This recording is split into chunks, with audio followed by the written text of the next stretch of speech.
All right, it says we're live, but it could be lying to me. I'm waiting for YouTube to catch up. Oh, What do we we're got here? live. I can see the little red numbers ticking down in the upper left-hand corner. What's up, world? And welcome to Blue Samurai Zero's channel. We're going to be doing an unboxing tonight. How many packages do you have, my dude? I have 7. And you? I've got just roughly the same number. I know you had some people who might be filtering in the back, coming in and hopping in the midst of all of this. But I think we should go, shot for shot, as Mhm. it were. Do you want to start? No, you know what? You're my guest, and I need to learn to be a good Oh, host, hey. so you will go first. All right. All right. I'm going to go get a So knife. I've got this, and I've got a special little camera set up where I'm going to click over to Bow Knife Cam. Wrong way. All right. So we are going to cut towards us because that's apparently the way you do this, right? Always cut towards yourself. Oh, yes. Great. There we go. In a Gemini mailer. Very, very nice quality, right? It's the standard for people to send comics. And we've got a little foam pad here. It looks like the Colossals from the Ciderverse. So Cider sending us some nice comic books here. We've got looks like the main cover, or I don't know, three copies of the book. All right, 3 copies of the Ciderverse. I don't remember what I backed, so hopefully, either he sent me extras to like give out to my friends, or we backed more than once. What do we have in here? Is this? I'm gonna feel really dumb if there's nothing in this. Oh no, okay, there is. We have There's got, gotta be. Sweet, a bunch of stickers. All right, check this out. Oh, is one of them shiny? I think I see shiny. Yeah, they're all shiny. We've got all of these cool sort of chibi holographic stickers. I wish I could zoom in, but unfortunately the camera is locked in its position. These are really cool though. I really like the way that they shimmer and shine, kind of like that rainbow finish. Very nice set of stickers from Cider, as well as 3 issues of the Colossals. This is a cool looking comic. I gotta say, I am a huge fan of Sharkmen. They're one of my favorite things. I loved Street Sharks. I loved the giant shark dude from DC Comics. I love Tuna from the Ace, Edwin's Acevedo's comic book. So I that new book Bite that was supposed to come out. I was really looking forward to that. So I just really dig Sharkmen for some reason. So look at the interiors real quick. Let's just see. It looks very nice. Looks to be well thought out, right? I'm gonna have to give this a read. Haven't yet. Oh look, see, there's that little dude. I don't know if you can see him here. We'll try. See a little dude, yeah. This little dude, right? Look, it's this guy. It's this little dude. So okay. We've got all of the characters. It looks like have their own little chibi sticker, and I'm gonna get to know them one by one, I guess, as I go through the book. Anyway, that is the first package that I had to open. Okay, so do you remember what this book is about? Kind of. It's about a superhero team. Cider was on our show a while back, and he said that there were a group of superpowered people. I know that the little robot kid is literally that. He's the child of one of the main characters. I can read the little blurb in the beginning. It says, in the year 2030, the world has changed dramatically since the cataclysm and star supremes rise to the global stage. Miracle City now occupies the coastline of a superstate known as Megafornia. It is made up of what remains of Washington, Oregon, and California. More than 120 million call it home. Free of the threat of war, humanity has expanded into the stars with orbital and lunar colonies, and even now grapples with a new species seeking to take the evolutionary crown for themselves. Seems like a very interesting setting, a lot going on. And apparently there are superheroes in this setting as well. We've got aliens. We've got, oh look, there are the shark people. Very cool. Don't actually see them, just see a hand reaching up and grabbing them. Yep, the little robot kid. Hey, Mom, I found our seats. You don't want to watch me read this book if you're not actually seeing me read the book. So I'm not going to get lost in this. Why don't we have you open up a package and I will, All right. It's disappointing me. I can't find the picture of the teddy bear with the Santa hat on, and it's already mid-December now. So yeah. All right. Where is my camera centered? We're about here. So okay. How do I do this? I think yep, there we go. Hopefully I won't dox myself live on stream again like I did with what's his name? Who did I stream with? Skip. I used to stream with Skip. And somebody put a label, or FedEx put a label right here, and I was opening something, and then somebody in the audience messaged me to show me that I had just doxed everything. And instead of Skip cutting that part out of the stream, he just ended the stream there on replay and cut it up, and so it became the cliffhanger that nobody knew the solution to. Like, what happened? That's what happened. I mean, I guess that was nice of Skip. He could have clipped it and just posted that part, right? Well, I'm glad our only live viewers at the time were people very friendly to me. So. True. Okay, there we go. Oh. Uh-oh. This one, I do not recall what this is, and I yanked off the address, I dealt with the address. Right, the return address, you have no idea who's in there. I get stuff, and I'm just like, I don't recognize these names, and sometimes it's a shipper for the creator, sometimes it's not. All right, there we go. Lots of tape. It's Christmas. Yeah.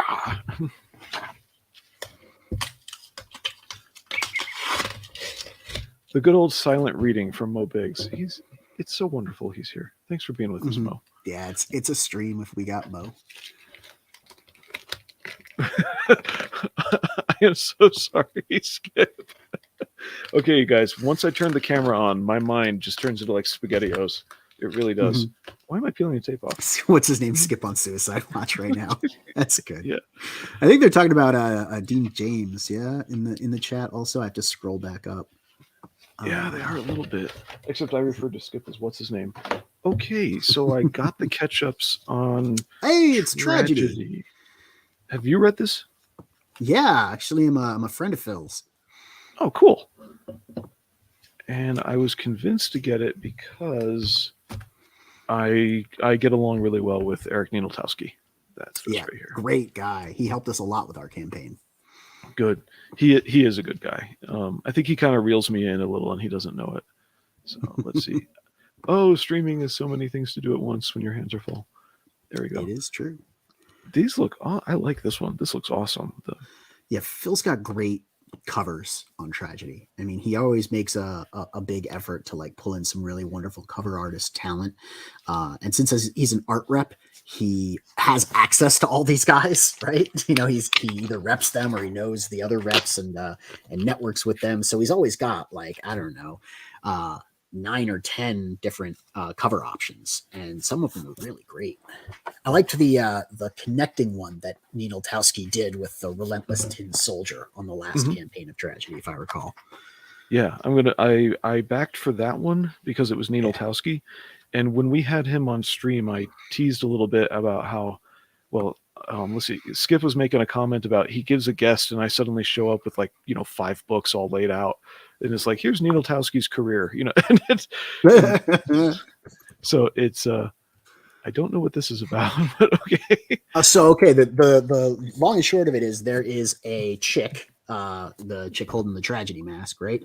She was a ballerina, but now she's an assassin, and she was raised by that guy on that page there in the left hand, by the center margin. And see, there you go. He raised her up, and she was always seeking his approval, and somehow in all of this that turned her into an assassin.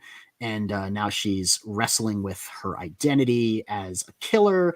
It's a pretty interesting read. In all honesty, the book, in my opinion, gets a little heavy in the middle. But he does give us a really cool villain at the end of book 1 and introduces that villain in book 2, and there's a really cool fight. So Is this the villain? we should, you know what? After opening these and reading them, we should get back together and talk about our thoughts on these books. Maybe make a follow-up stream. Yes, I'd have to make extensive notes. I am horrible at taking notes, except in class. So, is this the big villain? The dragon-looking dude, the ninja dragon guy. I don't remember what his name is. This is the staple, and so we're halfway through. Well, it's towards the end. He introduces him towards the end in issue 1, and we get the villain in issue 2, right? Okay. Yeah, there. That guy. Back it up. Yeah, right there. Back it up. That guy. Yeah. Yeah. The dragon mask looking ninja guy. Mm-hmm. Okay. So they meet at that point. All right. Well, I've got reading to do. Cool. Please sign up for Sleight of Hand. That's what's his name's sign up list there. That's Skip Edwards. He's a good guy. And Kakashi Murder Dolls, which is shipping right now, by the way. If you guys didn't know, Kakashi Murder Dolls is already in the mail. If you wanna get it, it's coming. Blue, how did you manage to choose only 3 out of 30 tragedy variant covers? Yes, he is correct. I think that for number 3, let's get this fixed. There we go. Yep, there's us. I think for number 3, there were Neil Towski's cover was like letter L. That's 12. So all right, yeah, there are a lot of variants on his campaigns. And he mostly runs on Kickstarter. He did a few Indiegogos, but didn't get a lot of backers. That I'm hearing that a lot from people who try to get Indiegogo. That's going on right now with I just talked to him earlier today. What's his name? Marcel Dupree. Okay. And all Evolution and No Sleep. Yeah. Oh, yeah. Evoluzione. I am way behind in this chat. Hopefully a digital option. All right. What do you got coming out? I've got this. Let's see what it is. I'm going to flop over my settings real quick. Mm-hmm. Going over to the Lumix. I don't know where. Oh, here's my knife. Okay. We've got, it looks like something from Chimera Comics. Wrong way.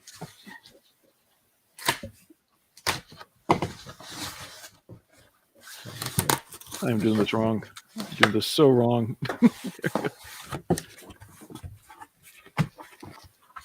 Not a Gemini mailer. Chimera. What is this like off-brand mailer? Oh, okay, it is a Gemini mailer. Look at that. See? He folded it the wrong way. What? Psyching me out. Look at that. He's just dyslexia. Let's be nice to him. Right. And we got Testament. Looks good. This is issue number 3, I believe. Chimera has been bugging me to read this actually and give him some of my feedback, which I can't wait to do. I love, looking at people's books and talking about them. We've got, looks like a trading card, a mini print, 2 stickers, and the sketch card that I ordered along with my book, which, as you can see, is a Dandal Booty Juice sketch card. And then, of course, there is the main cover of Testament number 3. Actually, I don't know if this is the main cover. This is the Barton cover for sure. Yeah. And yeah, I don't know if the Bartons were the main cover or if they were a variant, but I got to look at this book a little bit ahead of time. So I got to look through the digital copy. And I got to say, I was very interested in where the story goes. Some of the art is really great. I can't wait to read into this one. I should probably do like a catch-up Testament summary from then till now kind of thing, right? Because we're getting far on in the Testament series, and Chimera just keeps putting out books. So I think he deserves to have somebody, review the series so far. So that's definitely a nice little bundle that I've got from him. I don't know if are you familiar with Testament at all as an IP, as a story? Not yet. I had to skip it because I was going to school, and I ended up getting a catch-up tier later after school didn't work out. Which it's funny. Okay, just so you know what people mean by school didn't work out. If I quit buying comics altogether, quit both of my gyms, lifting and jiu-jitsu, I could still not afford school. That's what not work out meant. So there we are. Wow. Yeah. So this was Testament 2, my bad, not Testament 3. It was SOS Volume 3 was the last 3 that I was thinking of. I wondered And about yes, that. You're playing with my head there with Testament 3. Okay. Yeah. Yeah, I'm sorry. I apologize. This is the Barton cover looks like the main cover. There was a Joe Ball cover too. And the little spiel for this is that it's a 68-page full color sci-fi sword and sorcery graphic novel. I'm gonna switch back over here because it's boring to stare at the thing. I'll give you that. It's got a 54-page main story, and it's got Juliano da Silva on line art, colors by Farah. What else has Farah been in? And Marcos Martins. Marcos, great guy, by the way. He's colored some stuff for us. He actually covered the story that Chemo wrote for the anthology on Mavericks. Yeah, Marcos colored that. That was drawn by Dillard. And the script and story edits are by Aldous on the Farm. 12-page black and white bonus story written by Chimera, art by Jason Krager, lettering by Canales. And the character Carl von Magnuson, a swordsman descended from ancient gods, allies himself with a rebel group to prevent total war by the vicious King Albrecht. The group seeks to gain allies from the east. Along the way, Carlos discovers new abilities and ancient artifacts to help him defeat the evil king. Sounds like a fun adventure comic, right? No, definitely happy to check it out. And this is the second one in, so I'm looking forward to getting my fill. Yeah, that sounds about right. By the way, Aldous says he loves Chemo's backup story in your book. Yeah, it's a good book. Yeah, okay, my mind's really going blank. For some reason, I think I'm getting this Critical Blast impression, like you only fulfilled Mavericks. It's your book, right? Oh yeah, it's my book. What the hell am I thinking? I don't know. Dude, running a stream for me is just like this is bad. Anyway, so we got something from Mo Biggs. I prefer to believe that CG alone has kept Blue from being able to afford his communist indoctrination. Thank you. I was going to school for physical therapy assisting, but thanks anyway. And let's see. Yeah, Chemo's very proud of that story. You guys are making me like regret going to the gym and not reading comics while between lifts. I mean, hey, like if we can get it down to shorter page counts, little bites, then I'm sure you could like fit it in between a set, right? You don't want to have the lactic acid build up in the muscles too much, but like a 4-pager, you could probably make that work. Yeah, I'm trying to do those 3 minutes between sets thing. All right, where are we now? The other problem is I keep reading in bed, so I fall asleep on everybody's books. It's terrible. Yes. That is a problem. Okay, I think it's my turn. I think. Yep, it is your turn. All right, this one came from Australia, and I think I know what it is because I had to look up the creator's name. There's tape and glue, and it's not a Gemini, but just rip it apart. Eager, waiting with bated breath. I'm going to make this a unsafe environment. Yes, I'm wearing pants. Don't worry. I'm not Vic Mignogna. You know better. It's not a Zoom call. Yeah. There we go.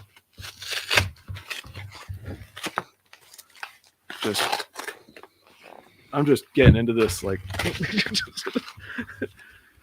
the Australians are at least thorough, if not sober. So.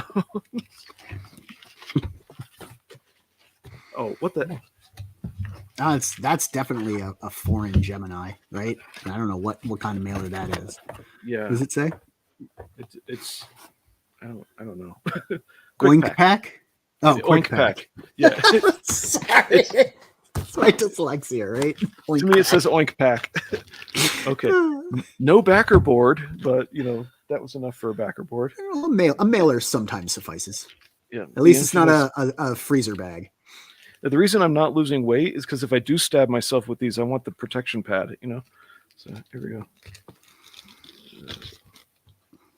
By the way, Chemo, thank you for saying you actually liked my unboxing video because it turned it into 20 minutes long. Oh, yes. Here we go. Oh, hey, what's that? Do you see what I see? Oh, yeah. Do you see what I see? I remember that campaign. Mm-hmm.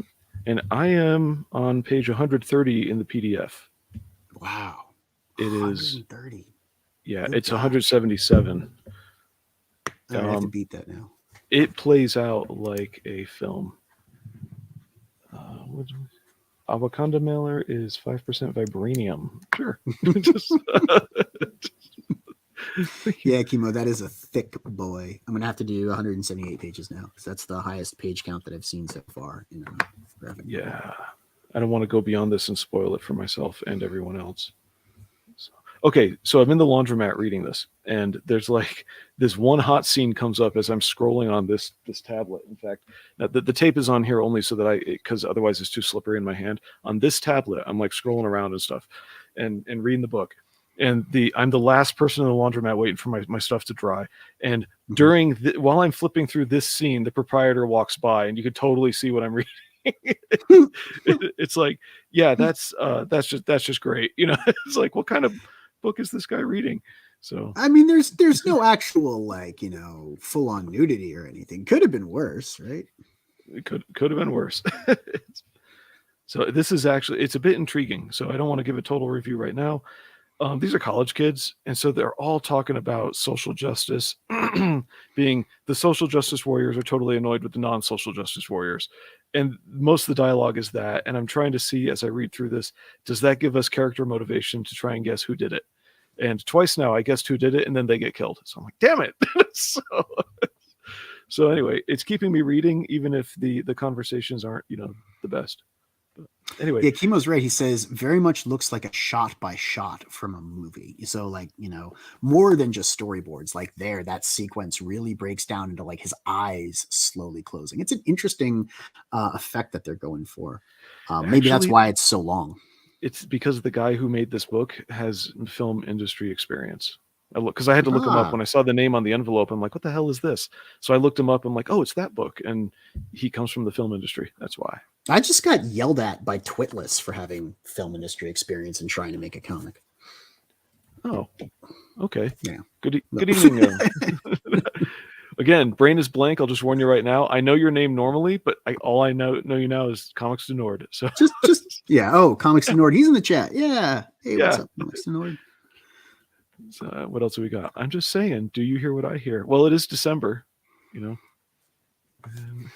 let's see. Everybody's saying hello. And did it come with any of the other extras, or was that just a big old beefy book? This is just a giant heavy book. Nice. And because I back so many books, I kind of don't get all the extras as much anymore. Right. So, yeah. Anyway, I think it's your turn. I will make sure that you can't escape the extras on my campaigns. We'll keep giving you way more stuff than you need. Dude, I forgot that, not to be obscene here, we'll just do that. There we go. I forgot what your campaign was when I was opening it, and I'm like, how the hell did I back all this?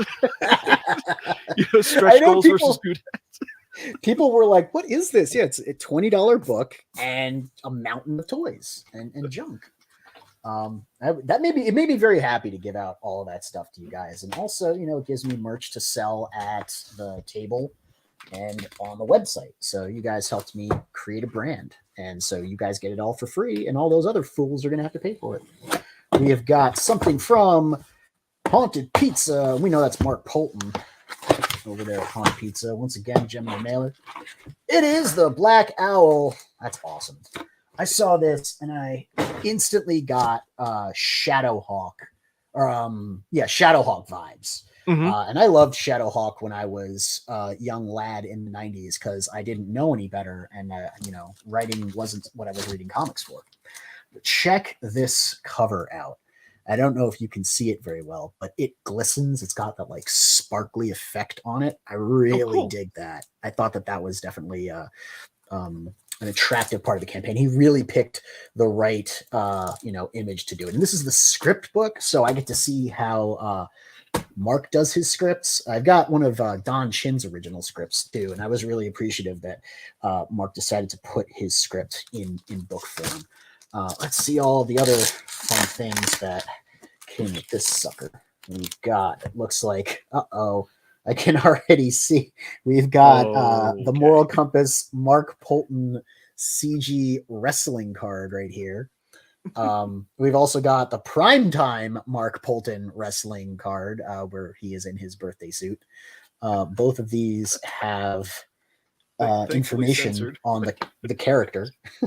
We've got stat cards for the Black Owl and I guess this is his sidekick, maybe, or is this his old costume? I'm not sure. I guess I'll find out when I read the book.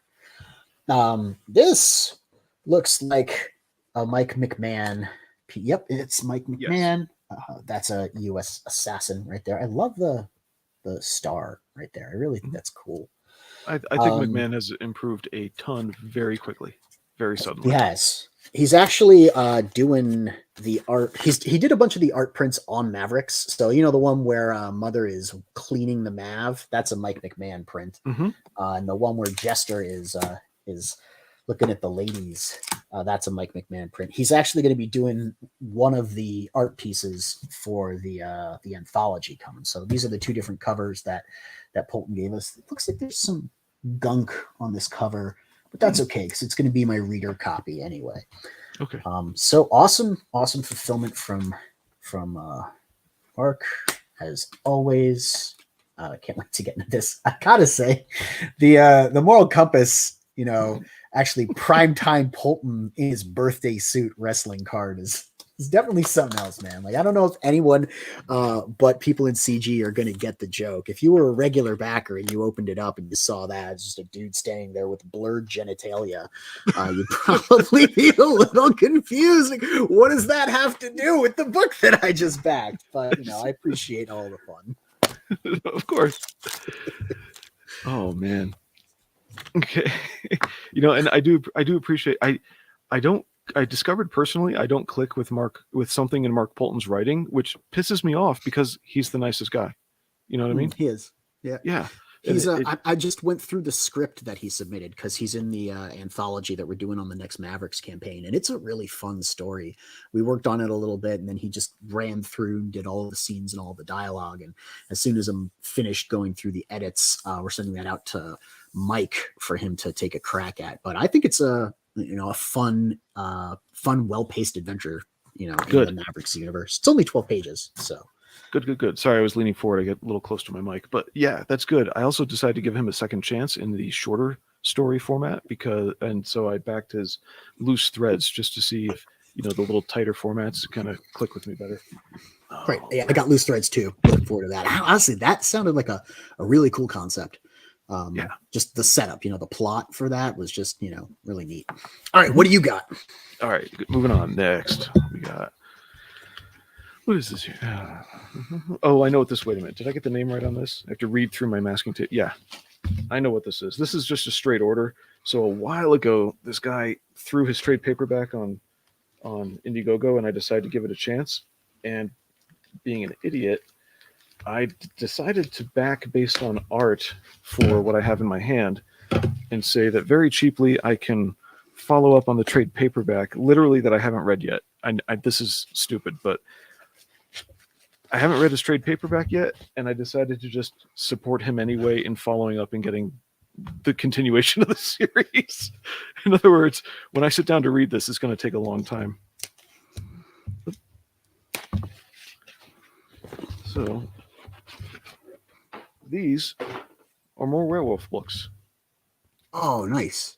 Yeah, and I don't, off the top of my head, recall the concept for Nightwolf, but it struck me as not being cheap, cheesy, overly teenager kind of just stuff you just don't want to get into as an adult. And how am I doing this wrong? Nope, wrong way. Oh, you're good. There we go. Yeah, so I just hope I'm not wrong. I mean, I'm giving the guy a huge chance now. So I read the first one. I thought it was a little bit heavy. Getting into it, it's like a little bit sappy. I don't know, like saturated. I don't know. I'm not quite sure the right way to put it. It was very world heavy. Like you got into it and you're like, oh, okay, wow, this is what it's about. But there are three, that I'm looking at right there, right? That's not one book. Those are three separate issues. So it could have gotten a lot more mobile. It could have been a lot snappier in the second and third book. I did enjoy the art. As I got farther into the book, I thought the art improved. I really liked that. That's what I had him do a cover for something that I worked on also. Yeah, what's his name is Robert Moltari. Yeah. Yeah, it's actually really affordably priced. Yeah, I just decided he's having some kind of a sale. I'll throw him dollars prematurely, and Okay. so this is like, was it 6-5? Yeah, 5-6, and then a spinoff #1. Oh wow. Hey. Yeah. So I'm giving this guy a big chance by continuing to buy his stuff, having not really read the first one. So, yikes. So, I mean, hey, you never know. It might be something that doesn't click with you, but at least you've got the run, right? And you can sell it to someone who does click with. And you have you sell the it whole to a thing. latecomer. Right. And you have the entire run, right? So like they're like, oh, I don't got to go hunting down the individual issues. Mm-hmm. Let's see, if Kimosabe was saying something about, is there a digital? There were books he wanted but couldn't get a digital of. And it was Black Owl. He wanted Black Owl, not the thing I'm showing. And yep. So we got to find a way to incorporate digitals better for people who are long distance. So, oh yeah, what do you Frequency? What do you do with your mini prints? For our A4s or just in No, general? Like, I'm sorry, the ones you receive when you buy. oh, I have a giant stack of them, but I am planning to put them into a binder someday when I actually get around to cleaning up this basement, which is piled high with cardboard boxes and stuff, of our own fulfillment. But I would like to put them into like a art binder sized binder with inserts, like plastic inserts where I can keep them safe. But the thing is, like, there's so many different sized ones, right? Like you've got the A4 size prints, the A5, the teeny tiny little mini prints, like the one that we just saw that Chimera gave. So it's hard to imagine how you could put that in. I know there are some that have like pages where you can seal them and seal stuff inside of them to kind of like make a display. So we might look at that. Honestly, I'll probably wind up deferring to Frequency Girl because she knows about all of this stuff, but we should make a concerted effort to try and conserve these pieces of art rather than just kind of like leave them laying around, right? What about you? What do you do with all your art prints? Okay, I finally, for all the 11 by 17s that are showing up, I'm like, this is ridiculous. These things are practically fragile because they're folded, so now they're going to tear, etc. Yep. I finally ordered from, was it BWC or something like that, a pack of 100 sleeves, and I thought, okay, I'm going to go through just a few of these, but I couldn't get them in anything smaller than a pack of 100, and so I just started sleeving them up, and it turned out like, wait, I've got tons of stuff in here to use. I actually, the thing that drove me to it was I had to take the original piece I had from Stump, and I have one of the original pages, and get that thing protected, more than just keeping it in the mailer it came in, which by the way was a piece of masonite board. Like he protected that thing with wood. It's amazing. Shelby sent us stuff that way. We wind up throwing like the original art mostly in frames, but I have committed that sin of leaving it in the cardboard package and stacked neatly to the side. But it's smart that you put it and got it protected like that. 100 pieces of 11 by 17 art, man. That's a collection. That's a hell of a collection. Well, I so far I think I'm up to, like, at these little posters and whatnot, I think I'm up to like 30 or 40. And I was just like, all these campaigns came with an 11 by 17. It was amazing. You should just check out my series, The Short Shuttle, about special needs astronauts, specifically the Full Moon, where they attempt to escape space werewolves by landing on the moon. Big mistake. Your wife, let's see, she wasn't a fan of. No. Yeah, but then she says, I have the Ella one from Bancroft on the side of my set. Is she talking about a print? Yes. She's talking about the Bancroft print of Ella on her side somewhere. Not sure where, but it's over here. It probably is. She's probably yelling at me right now about like pointing it out, but yes, she does actually keep track of all of the art and prints that we have. I think that's Rini's right back there. I'm not sure where her stuff is. She's got lunch boxes, man. I don't truck with that. And then the other side to the audience's left is your stack of shelves. Yeah, that is her stack. That is my stack. Mine's got the cool stuff on it. It's got the Gundams and the robots, and it's got the hot chicks with guns. I mean, come on, right? My side is better. I even have the watercolor of Liam Gray down here that Odin bought me. There you go. I don't know why. You know what? I think I'm going to put that on her side, and then I can really have the cooler side. All right, is it my turn or is it your turn? I lost track. It's absolutely your turn, and that's fine. You've never heard of Red Fraggle? You mean Red the Fraggle? Yes, Mo. Yes. I like the Fraggle. All right, I'm gonna do this. Boop. And now you're staring at what do we got here? We've got something that already got a ding in it, right? Mm-hmm. I don't know what that's about, but we'll find out here. Well, that didn't work. We'll find out here. All right. Well, not a casualty yet. All right, we have got Black Bishop from as we speak of the devil, right? Evolution. Yes. It's another one of Marcel's books here. And we've got 2 mini prints that come with it. Pretty hot. I like the artist. The artist does fiddly details, machine details pretty nicely. Good colors too. I don't remember what this book's about, but hot chick sci-fi guns. Oh no, I do remember what this is about. Marcel and I were talking about this. I'm actually really excited to read this. It's on the cusp of being the Kickstarter super booby book where like everyone's just doing naked. That's kind of a trend over there now. Like it was these busty, risque, almost naked ladies, and now it's gone full on like take your clothes off and depict sex acts Kickstarter books. But this one's another one of those pseudo Danger Girl style comics that Marcel's putting out, and I think I also have the Niobe package from Larry in here. So I'm gonna have the 2 of them go head to head, and maybe we'll compare that to Tragedy, right? All these badass ladies with their guns and superpowers. Marcel's cover, he does have the naughty covers, as he lists them in the options. They're called naughty covers. Yeah, but not the content of the book specifically. And Lefe is one of his other titles right now with like a badass chick. And actually, I'm a fan of that one. I haven't read Black Bishop yet, but Lefe looks really good. I missed out on Black Bishop. I'm 4 issues into Lefe, and I really liked it. I am 2 or 3 issues into Dirty Work at the Crossroads and Babylon Working. So I think 3 and 2 respectively.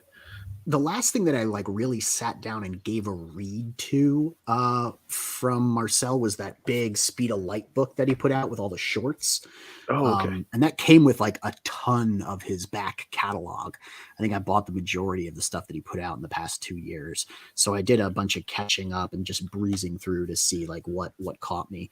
And I think all of his more recent stuff has really stepped up the game from the stuff that he put out earlier. But like you were saying, Lefe really did, I guess, break the mold for him on some of his older stuff. Yeah. And, he's been doing a lot of, I'm just going to post this. Let's just have a moment of solemnity right here. And then we're going to move on with our lives.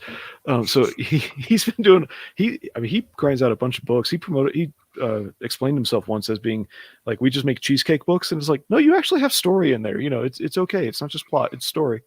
But did you see my Black Bishop review? No, I did not. My life is there a Black Bishop review? Yo, we should post that sucker. Yeah, this is another one I missed because of school. So if let's see, I can't think enough to look up. I'll look for it, and I'll drop it in the chat, our chat, and you can drop it in the regular chat. Cool, thank you. Oh, how does private chat is different when you're running the stream? There it is. Okay. Yeah, it is. All right, I'll keep an eye out for it. Let's see what she's saying. I need more indie horror books. Yeah. I'm not into slasher, and there are some slasher moments in Do You See What I See? But it got me like creeped out for driving home from the laundromat. Like, wow, you could die at any moment, just like, is someone going to run up on me while I'm putting my duffel bags into the Jeep? So yeah, you need more horror books. Okay. It's funny because she doesn't like horror anything except in comics. She like that is her preferred genre. of comic book for some reason. I don't know. She's weird. Huh. I don't get into I found horror. it. Oh yeah, okay. I found his Black Bishop review. I don't get into horror at all, and I've been listening to like Fan Manley and which is Fan Man, but he had to change his name, and Professor Geek, and finally discovered the big appeal for horror has been not just the slasher itself. That's when people are going for, you know, the superficial that doesn't matter and things like that. Here you go, everybody. We're going to paste. There it is. And there's the link for Kimasabi's review of Black Bishop. Please open it in a new tab, pause it, and go back to it like later. how he calls it spy-fi. That's neat. I don't know if that's an official genre, but I like the description. It really sums it up. Cheesecake spy-fi superheroes. Yep. Does this mix make for good comics? I guess we'll have to read it or watch it and find out, won't we? Yeah. You know, it's 7 minutes long. If we're not going to bed right away, we could probably play it at the end of the stream. we could just watch that. Leave some comments. Leave some angry comments for Chemo. Yeah. Now, back to Marcel, though. Yeah, he's putting out a lot, and he's disappointed with the engagement he's getting on Indiegogo. And I'm not saying this to, like, save Indiegogo or anything like that, but it would be really good if, one, back him on Kickstarter. He's got a campaign up now. He does smaller print runs, so his older stuff is just PDF only, which is kind of disappointing for stuff I missed, like the beginning of Black Bishop. But he is going to put his current Kickstarter campaign is going to be on Indiegogo for cleanup. He does it with like a $500 goal, which means he has to hit goal. But because he finished on Kickstarter, he could not do a goal and just go straight to in demand. But he doesn't do that. I don't know why. But you know, he's a good guy. I guess he wants to hit a number of successfully funded campaigns. That'd be the only thing that I could imagine. Be like, I have run campaigns on Kickstarter and Indiegogo and successfully funded X number, but that's just speculation. I agree with what Kimasabe said, though. He says he sees Marcel benefit from a lot of other people retweeting and promoting his stuff on Twitter generally, but Marcel doesn't often do a lot of retweeting or promoting himself. He does sometimes start threads that include promotion, but he himself doesn't like go out of his way to point fingers at people's work. Yeah. So I think he's just a very busy man. I slipped through the cracks for him once and was like, "Hey, where's my book?" He's like, "Oh, I am so sorry," but he's a genuine dude from everything I've seen, you know. So, all right, I don't even need to peel that off. Okay, all right, this is the great debate. Do you fold a Gemini this way so that the crack is there, or do you fold it the other way so the crack is here? That is a big debate. If it were me, I would probably fold it the first way. Like so? Yeah, probably do it that way. Wait. Which side keeps the stuff in better? Which way? Which way keeps it in better? I would think that it doesn't matter. But what keeps it more rigid and square is after you come around that way, it would be like that. Yeah, that might make it more square. Yeah. All right. For me, the having the seam on the inside. Oh, look, it's Testament. Hey, there's a pile of cardboard over there. Cool. Yeah, I got some ketchup going on, and so here's 1 and 2.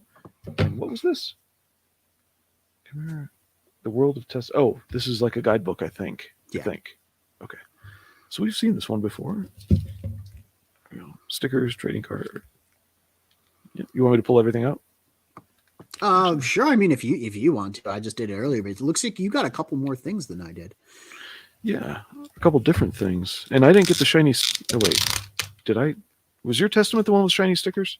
No, that was Colossals, and then Polton had a shiny cover. Oh, that's right. Your he put the board in wrong.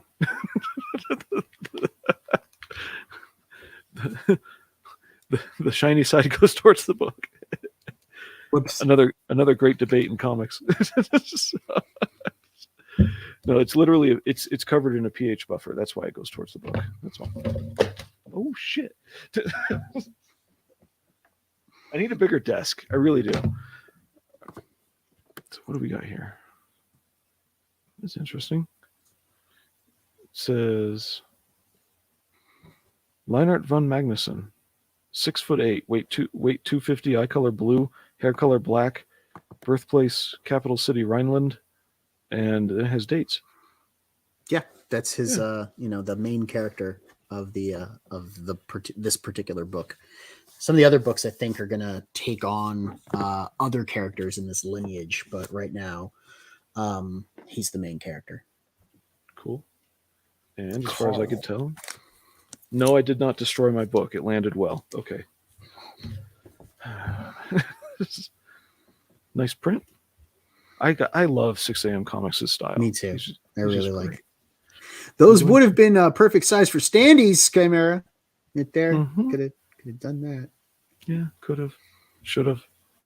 Alrighty.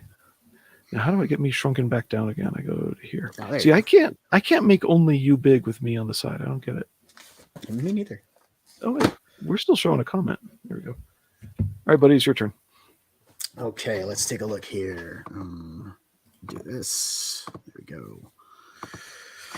We've got big white package from Armin Nassim, yet another Kickstarter fellow. He just was on Bancroft for his first big Indiegogo launch of Elixir, which is turning out to be, was it Elixir or was it Lost Magic?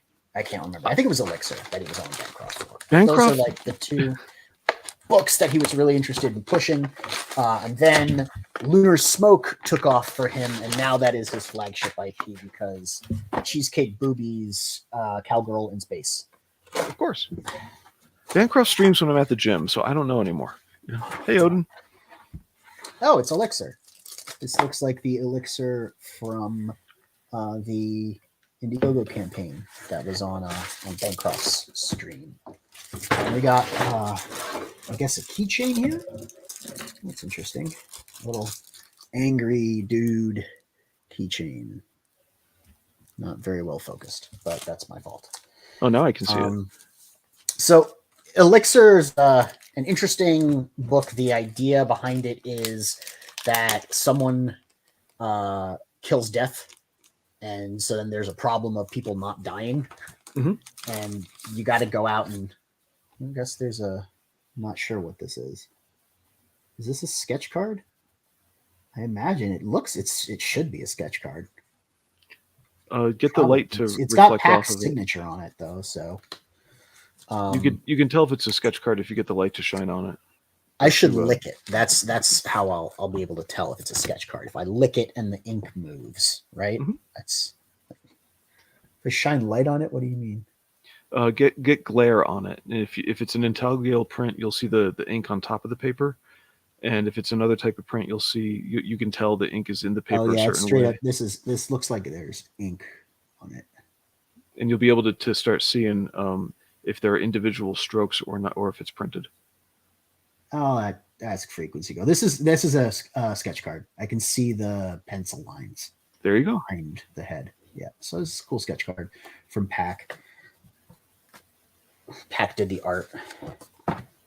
Interesting comic.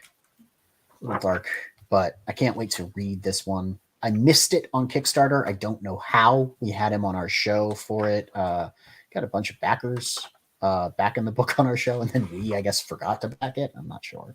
But 1, 2, 3, 4, 5, 6, 7, 8, 9, 10. He loves to fill up his pages. 1, 2, 3, 4, 5, 6, 7, 8, 9, 10, 11, 12. My man is panel greedy. But it doesn't look bad. I mean, it doesn't look bad to me, but I also read some manga. This works well. Yeah. I'm not sure about that. You know what? I'm going to have to give it a thorough examination and come up with a final verdict on this. But I have been looking forward to reading Elixir. I read Lost Magics. I was a real big fan of Lost Magics. His comic book Genetic Superiority met with a little bit of a, I guess, mixed review, some less enthusiasm than Elixir. So I don't think that series is continuing. But as I said, the new hotness is Lunar Smoke and I think he just ran a campaign for number 2, and it has shattered all of his previous crowdfunding records. So good on Armin. Can't wait to see what he gets up to next. Frequency Cool. Girl says, at least this time he taped the box closed. To be fair, it wasn't a box. It was a mailer, and it was sealed inside of a white plastic thing. And yes, the funny thing is, the first time he sent us a Lunar Smoke box, there was no tape shutting the box. It's just like anyone could just open it and dump the stuff out. It's interesting. All right. Mo Biggs is taking my words and twisting them into some kind of innuendo, I think. How do we get me shrunken down again? I can only make you big on one side. Anyway, your best friend is here. Just wanted you to know. Oh, great. Yeah. So it's I guess a tradition whenever Odin is on a stream that I show up to heckle him. Of course. Now, once again, the turns table, Odin. The turns have tabled. Oh, okay. I got 3 more. This is one of 3 more, and it looks like you got 4 more. I mean, 1, 2, 3, 4, and a big old bucker down there. If you want me to open that, I don't have to though. That's gonna be a heck of an unboxing. That's up to you. But I'm glad we made you go first, so that you get 8 to 7, and if you want to save one for another time, there we are. If I show it upside right, it's easier to dox them. Yep. Arman is not a weeb. Who's Arman?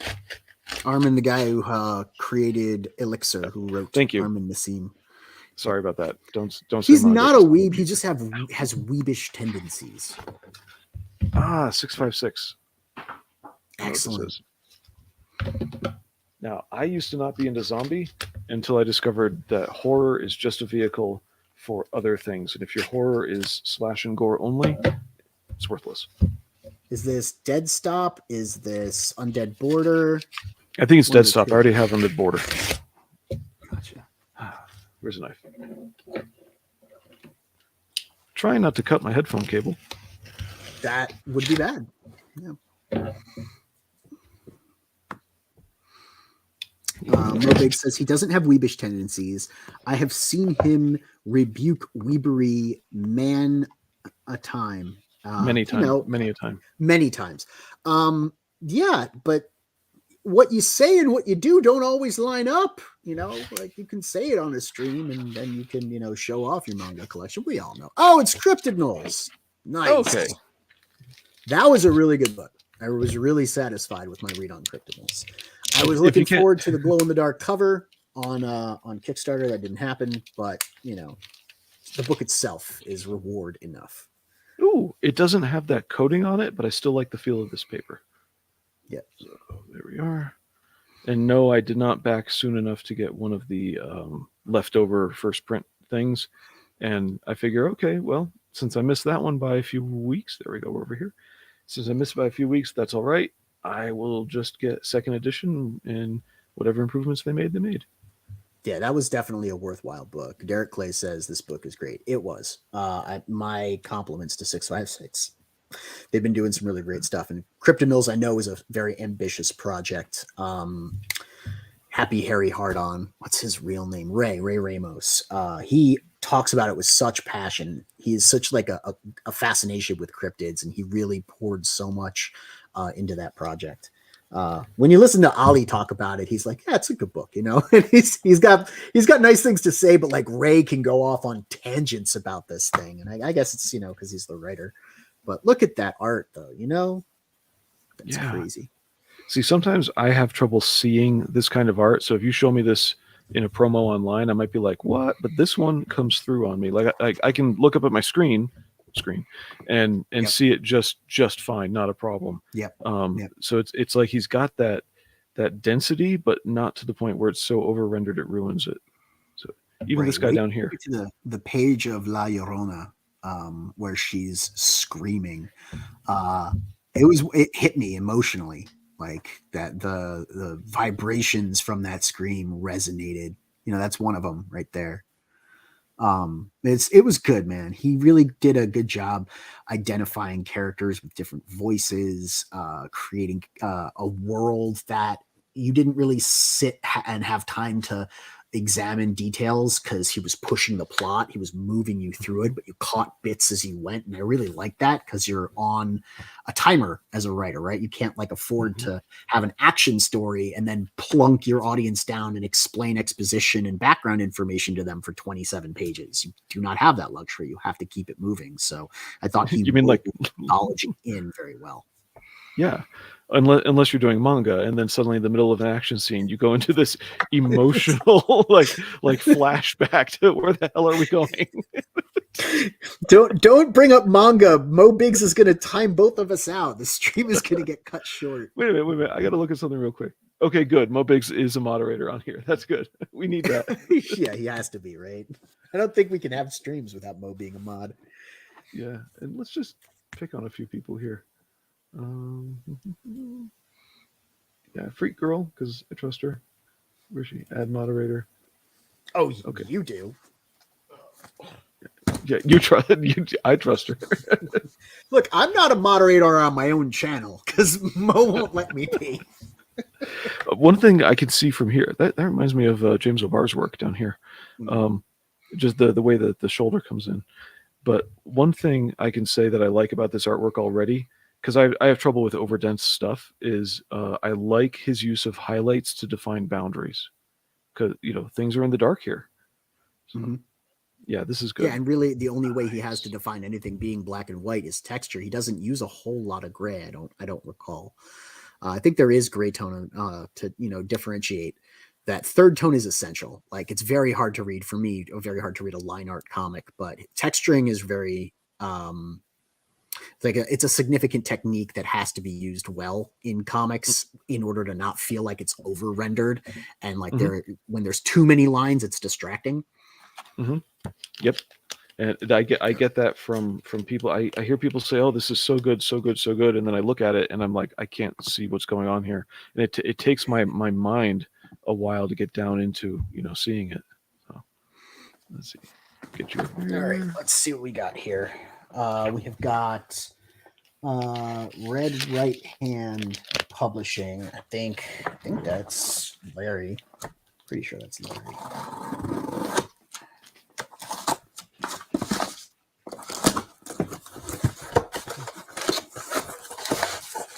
You didn't cut towards yourself. Well, no, this is Colorpedia Volume 2. Hey, Frequency Girl, look.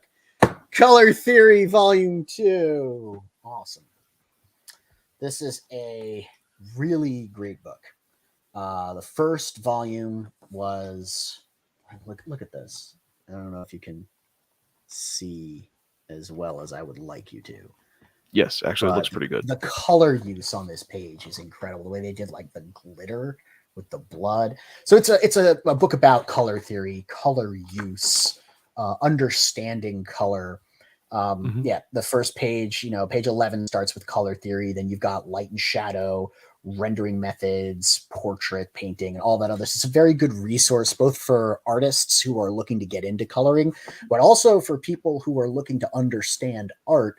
And, people like myself who are looking to really get into comic book art more and be able to know what is and what isn't good. A lot of people talk about flat colors. What does that mean? A lot of people talk about a lack of saturation or a lack of vibrance, depth. What does that mean? What makes a well-colored piece? What is dynamic? You listen to John Malin's always going on about color. He's always talking about depth of color, field of color.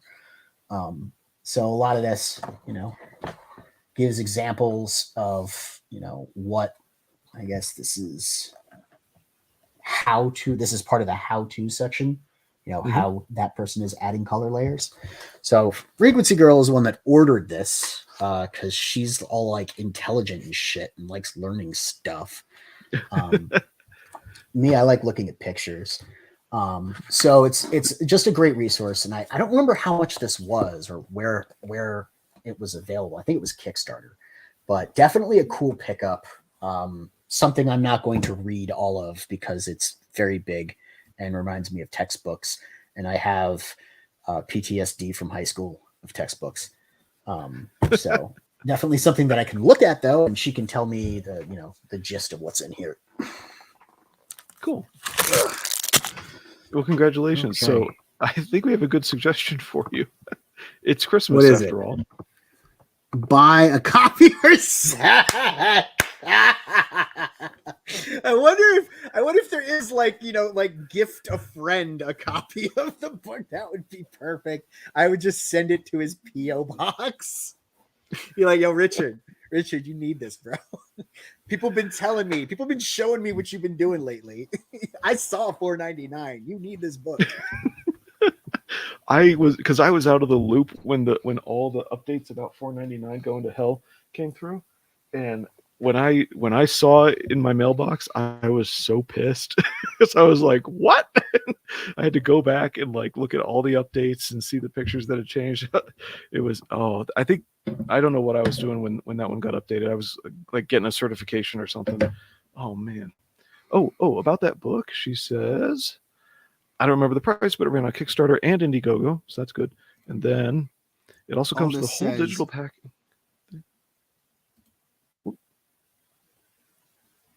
Aldous said something. What do you say? He says, if it's so good, where are the Ben-Day dots? Are those like the tiny balls that you put in your vagina? Are those? Oh no, those are Benoit balls. Never mind. What are Ben-Day dots? I don't know. I don't know. Stupid. Is he talking about? I don't know anything. Is he talking about Dutone, or when you go really, really microscopic on printing, you see all the different? I don't know. Anyway, she says digital. I can see. Yeah, I see what he's talking about now. It's the stuff that you see on like old colored pages in like old color comics, where it's all of the different dots that provide the coloring to the page. So you zoom in really, really tight. They're tiny little dots. Yeah. Yeah. All right. So I got this one is good. You can see it back here. I got this gigantic box. I'm like, what the hell is this? And then it's because there are two boxes inside. So this is I ordered for Christmas, and I don't know which is which, but one of these dots is the random grab bag of probably stuff I don't want. It's not zip tone, but it's all four colors in tiny dots in a pattern next to each other. I don't know how to say it better than that. I've been trying for years, but I can't get ink lines to look good digitally. I know more. I keep reading that as Postscript, but it's Photoshop brushes. I own more Photoshop brushes than should be legal, but I can never get a good look with them, and it kills me. I got this gigantic box. Coming soon to Indiegogo. The Benoit Baldo.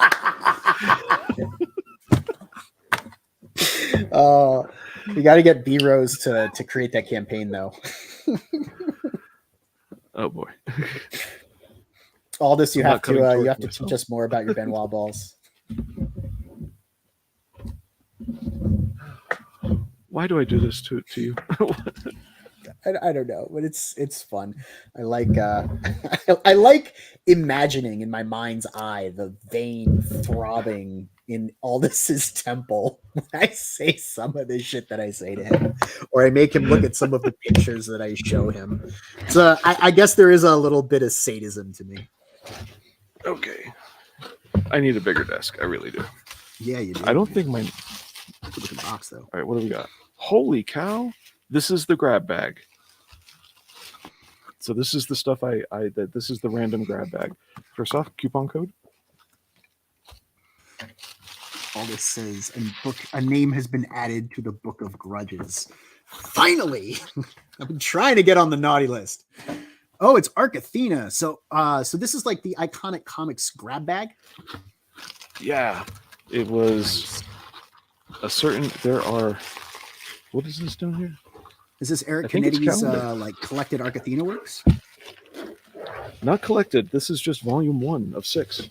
Oh, okay. All right. I had talked with Eric because we got along when we had been on stream together, and I talked with him. And here we go. Here's Neff. Bingo. You're going to turn blue now. I had talked with him, and it was when I was getting some certifications and whatnot, and I just said I'm going to have to wait for the trade. And he's like, "That's cool, man." And he was very kind about it. So I've been looking at this on the site going, no, I told him I'll wait for the trade, and so I'll catch up to him then, instead of buying like I'm buying Common America. So I'm just sort of like, he's cool with that, so I'll be cool about it too. And they sent me one. This is really cool. Now I don't have to wait for the trade. It's an interesting book. Hardcover and that small wasn't a format that I anticipated, but I did appreciate it. I really like the cover. It has that nice embossing on the title logo. It's a very clean looking book. I like that. It was a little bit dark my at places. lamp. There we go. My lamp that would Yeah, give it you really better picks up glare. yeah, the spot gloss on it. Yeah, I love when people do that. gloss. I did the same thing on our cover, just like sort of. We wanted the smoother touch than like the hardcover, but that spot gloss shine. Oh, I love the way it gleams. So nice. When I opened up your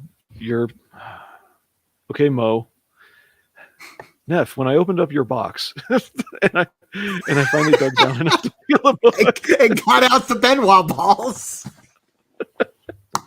I put my hand on the book and I was just like, what the hell is this? It like I thought there was something wrong with the book or there was something on it or whatnot. And no, Right. it's embossed. Like, Yeah, it's so embossed, cool. it's soft, and yeah, like we were trying to do those cover finishes for you guys. Like that was my mission. And I put Frequency Girl through the ringer to try and get that done. But look at that page right there. That is awesome. Look at that sound effect at the top. Oh, so good. That, yeah. Okay. No, up there, the page closest to me. Yeah, right where your finger is. I'm holding That it is upside so down cool. to me. So this is the bottom that you're looking at it correctly. Yeah. Oh, the bottom. Okay. Yeah. The bottom of the page. Yeah. Very cool looking sound effect, man. Oh, wait. I dig Eric's stuff. There's one page at the beginning of that book that just kind of like didn't do it for me, but the rest of the book looks just very, very awesome. Also, he was very careful with his margins. I believe, if I recall, at least in my copy, not a lot got sucked into the spine, so he was very careful with the safe zone. So pre-press, important part of the book. Oh, I can see that now. I don't know if you can see down the crevice. Yeah. Down the crevice of the spine. Yourself, I'm not quite sure how to put it, but yeah, it's a lot of people don't do that well. They don't like adjust the safe zone in their margins, so like stuff gets sucked into the spine. Yeah, and especially if it's going to be a spine-bound book and not a Smith sewn or stapled, then right. You got a plan. Yep. So, oh, you just saw the splort sound effect on the previous page, right? That's the Eric Weathers special a couple pages back. Yes. I should start every time I see Weathers. I'm like, okay, this is going to be a good book. Where is it? I can't find splort. It's got to be here. There's we made sure there was a splort in Chemo's story, the one that we did with Dillard. Good. If I ever see Eric Weathers, it's got to have a splort. Right. He has the shirt and the mug and all of that. Ooh, that's gorgeous. What's that right there? Long Harbor. Oh, Long Harbor. Awesome. I already have this one. Too. Very nice. But that's okay. I'll look at them and see which one's in worse condition and make it a reader. A much different feel to the book than Arc Athena, right? Like dramatically different. Of course, the genres are different. You like the tones here, the colors are different, panel layouts are different. There's a lot of wide shots here. Even the close-ups with the broader panels feels very well spaced. And it's funny. This looks more oil painty, or of course computer imitation of oil painting, whatever it is. In the jaws, they all look wet and all this, and it's right next to this. But then the skin matches either one. It matches here or it matches there. Take your pick. But then you have this obviously penciled cartoon guy. It's almost like a mixed medium for that shot. Neat. Yeah. Mo Biggs says, any minute now, Blue is going to tell Neff, let me know if you need me to spread it wider. When we were talking about the binding. Chemo says, another book I wanted with no digital. And Chemo, it costs, I think, 1.5 times as much for me to ship this to you than for you to ship it to me. I'm not kidding. Sense. And I'm not talking just the raw number. I mean, after conversion and all that. So, oh boy. So let's see, Black Hops Volume 4, which I also already have. I'm sorry, I enjoyed the bunny. All right. I thought the bunny was cool too. I did. I gotta say, like they knocked it out of the park with that one because commercially, like doing a plushie of that, they're just gonna make so much money. Yeah. Oh, did you hear the spine crack? Yeah, I did. Fresh. It's a very cartoony looking book, you know, like it definitely has an aesthetic to it. Very, you know, an aesthetic that you have to appreciate in order to enjoy the book. But if you're okay with that, then from what I understand, the plot is fun. And it's not completely like nonsensical or goofy. I just thought the character was really awesome, and I wanted to get in on the back. I can't see that character though and not think of the one with the red hair. I can't see that character and not think of Vicky. Kind of like the yeah, that right there. Yeah, that chick. It's kind of just ruins it for me because that's her avatar. Yeah, Vicky the antagonist, right? I read Black Hops when it was in the very first one from Antarctic in a single floppy format, and so that's where I liked it. The style was barely different from this. This is a lot more anime, you know, whatnot, than Tim was drawing for Black Hops. So I liked Black Hops, and then I saw a review. I won't say by whom. I saw a review for Common America that was so good. I was like, okay, I'll just catch up on that and give it a chance. By the way, I am figuring out that getting them during the campaign is cheaper than getting them later, unless you're going to buy like 4 at once. Just you know, to save on the shipping, get 4 at once or 3 at once, whatever it works out to be. But yeah, you're better off buying them during the campaign, even with shipping. So anyway, but then I really liked the Priest book. Oh, here you go. Here, don't turn back to your screen at all. Not yet. You're married. Oh, okay. So look at that. Anyway, I like the book with the priest in it. Can't remember the name right now. Soulfinder. Soulfinder, yeah. That's it. Yeah, but then when I saw them have the crossover with Soulfinder and Common America, it was all in the Common America style. And to be honest, that doesn't fit the Soulfinder character to me, which I thought was a little, no, it doesn't. Little odd. Yep. So we got calendars. This was the $20 grab bag for Black Friday. It's this guy. All right. And $20 grab bag. That's a lot of books for $20, man. I don't know how we're going to compete with something like that. I know it's like books that they have, you know, left over from a print run or probably like from fulfillment and then fulfillment to stores, and they have like a lot of overstock, so it's not really going to cost them all that much to send it out. But seriously, what is that? 4 books, 3 books plus calendars for $20? Yeah. 3 books and they are competitive. They are competitive. I'll tell you that, man. It said on it $50 to $75 value guaranteed. Yeah. I think they went over. Way to be. Iconic is kind of like the skirt that we're chasing. You know, we want to compete with that. Okay, this was poorly blacked out, but we'll do our best here to not dox ourselves. So it was a mailer with a mailer inside the mailer. And that has my address on it. And it has a note on it. As a thank you for having me on your show, I included 2 books that were in my previous Kickstarters as exclusives. Oh, that's freaking nice, man. Thank you so much. That's cool. Very cool. Very cool. This is one of the perks of, you know, having a show, I guess. Is this help coming? It's like a clown nose.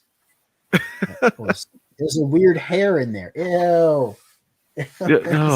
No. There's a hair. There's a hair in there. There's certainly a short hair up in there. Right, what do we got here? We got Cryptic Haze, Bushibu Circus, more Bushibu Mysteries. We got PTSD. So this is the what's his name? Paul Gomez pack. We had Paul on our show to talk about these 3 different titles: Cryptic Haze and PTSD and Bushibu Circus.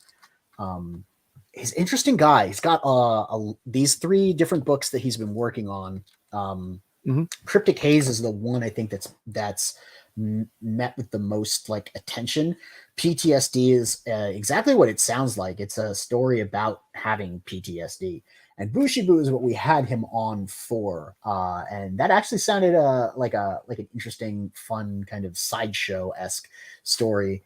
And really, what sold me on it was this guy right here. Is definitely a sexy ringmaster kind of cheesecake cover, and I was like, oh, okay, that's different. I'm gonna pick that up right there. See what he's going for. I'm kidding.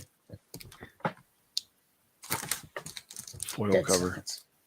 Yeah, foil covers. Sorry about that. Foil cover. PTSD. Okay. So, I'm trying to take in all of what was this about while I'm glancing at the chat. Sorry. Oh, okay. No, so like Bushibu Circus was the show that, or the book that we had him on for the show. Cryptic Haze was the one that kind of like got him on people's radar, and PTSD was this older book. I think he put out. I'm not sure if he put it out between Cryptic Haze and Bushibu, or if he put it out first. But this one was what it's like to suffer and struggle with PTSD. So there's definitely some additional reading material here. I think this is all Bushibu issue 1. I think this is the main cover, and these were like the fun covers that you put to the side and keep as variants, right? So I'm gonna have to get through that. One problem that I have opening all these things, man, is like, look at all the reading material now. You know what I mean? Yeah. Okay. I'll show like, after I do my last one. I'll just kind of show you guys the oh god. I'm watching every keyword that I possibly could because of Mo. I'll show you the other box I have after I open. All this has got it. one. Yeah. If you want Neff to buy your book, put a half naked man on the cover. That's it right there. Mm-hmm. He's got it. But not a full naked. Not a fully naked man. Only half. Up to you which half it is.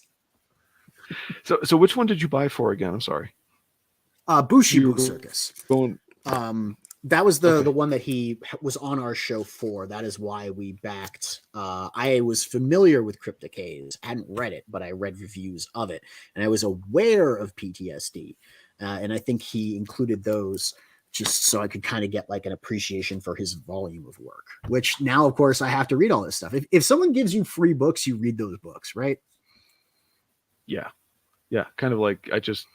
I'm friendly with Kennedy. He probably doesn't remember. By the way, he probably doesn't remember I exist. Just to be clear on our relationship is like it. What relationship? But we got along. We talked a bunch of times, and a bunch being like 4, and so maybe. And then I was like, I can't do your book right now, and he's like, that's cool. And now I have his book, so I better read it because it's basically free. I'm feeling guilty now. He's great. I talked to him about doing a cover for us. And he was busy with Arcathena at the time. But he's a very genial person, very professional. Is it me or does he kind of, I don't know. I'm weird with my facial associations. All right. Like I think people look like people and Frequency Girl tells me, no, they don't. They don't look like that at all. But does Kennedy remind you of Billy Corgan at all? Every time I talk to or see Kennedy on a stream or like, he's on the writer's show with Shay and Sai sometimes. I'm looking and I'm like, I swear to God, you look like Billy Corgan. Are you seeing the eyebrows? Because I can't remember Kennedy's eyebrows, but I know his nose is not Corgan's nose. Okay, I'm not sure. Like I said, I'm terrible with the this person looks like this person kind of thing. It just sticks in my head for some. Maybe it's just because he's bald. I don't know.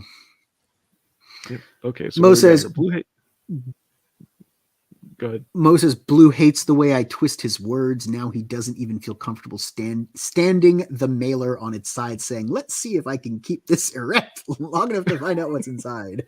And Aldous says, I only enjoy men at half mast, not full mast. It's true. Once we're at full mast, we're sailing. And, I don't like leaving port these days. You are terrible with facial recognition. If I was an AI, oh my God, people would be getting arrested for the wrong reasons. Or the wrong people would be getting arrested, I should say. Oh my goodness. Killer robots in San Francisco. This whole time we were reading, I could have been opening. No, so that's part of the fun. I want to look up those books because you gave me this big recommendation. Was that on Kickstarter, right? Did you say, or was Indiegogo? Which one? Or was that in Bushibu and the PTSD? Oh, Paul Gomez. Yeah, I think it was on Kickstarter. I'm pretty sure. You know what? I can look it up right now. Well, this is All right, I'm just going to leave a search open. Paul Gomez. now. Keep in mind, I haven't read it yet, so it was Kickstarter. But I just have a search He only going had for Paul he only had Gomez like 32 comics. backers, but it looked interesting enough for me to be like, hey, why don't you come on? Yeah. We'll talk about it. All right, what do we got here? That was Open the crypt. decent.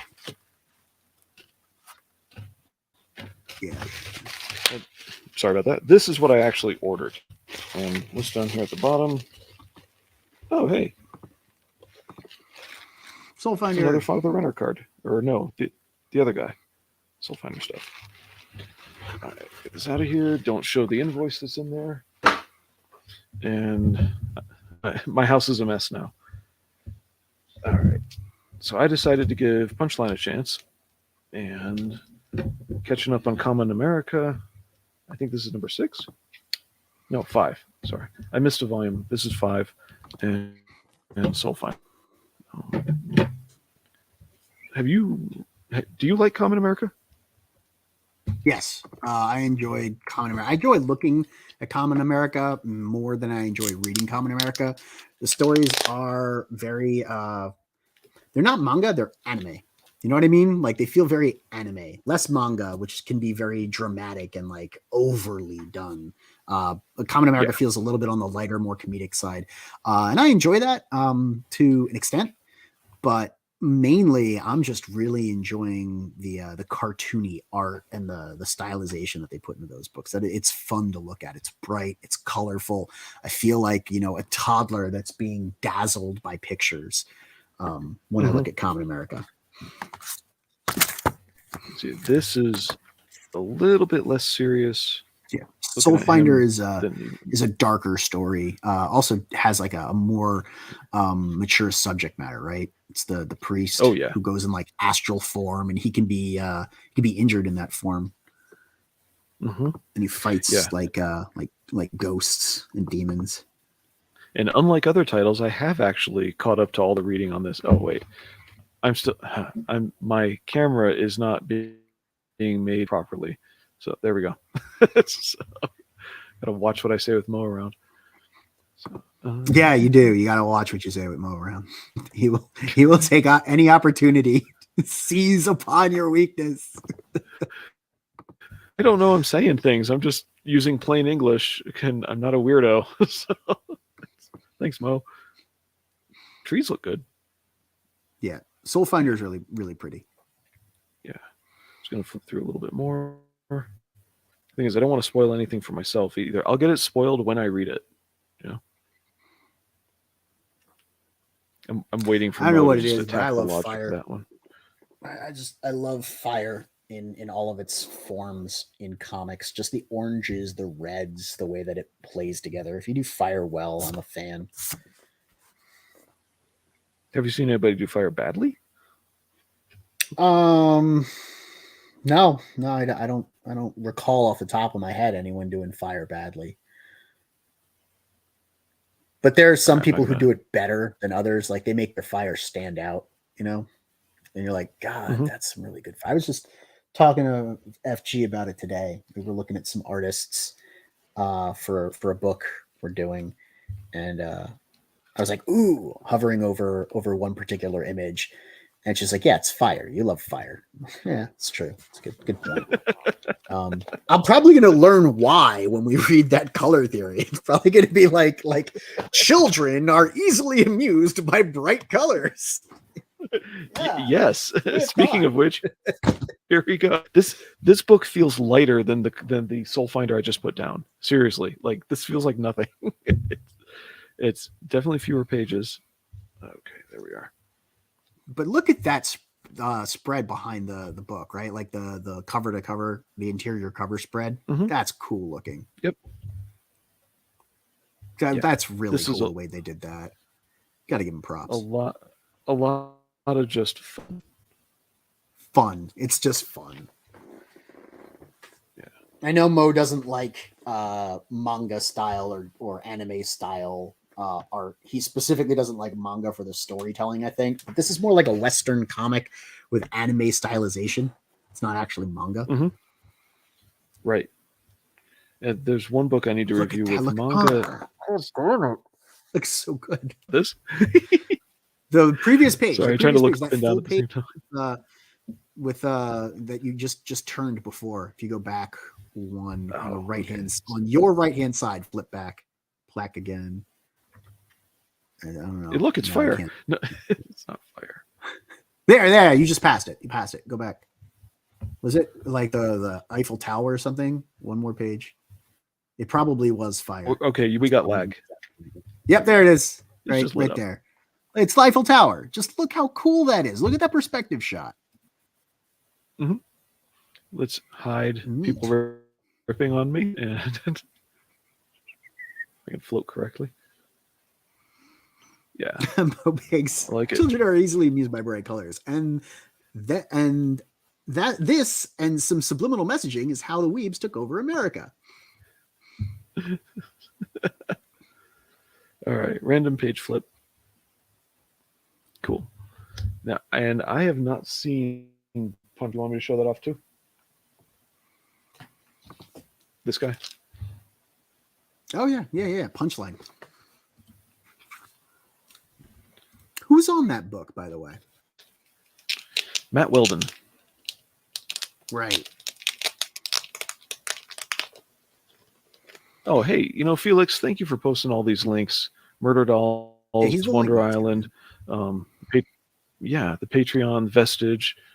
Really appreciate that. Okay. He's even giving out the discount codes. Look at him go. When we don't have Frog G, Felix is definitely the link master. Mo is always a mod on every channel, but I very rarely see Mo drop links because he's too busy keeping it down in the chat, making sure everything's copacetic. Yeah, he's sort of part of the you can use only one code at a time, so take your pick. But yeah, he's sort of part of the show everywhere he goes, whether he wants to be or not. He's going to be that.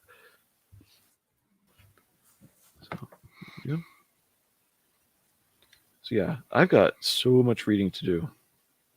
I know. I think some people have that's before. Kind of one of the reasons that I don't unbox. I'm like, oh, I haven't opened it yet, but you got me to open all these things, and now I have no excuse. All right, you got two more because I got one more thing to show after this. Okay. All right. Dude, Matt Weldon has got it going on. Oh, I've got something nice here. I think you guys will like this one. Alrighty. Definitely worth looking at. Here we go.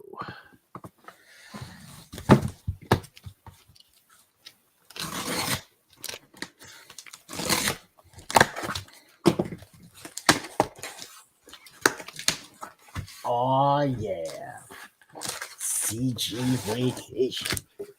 I gotta say, look, nice oversized book, right?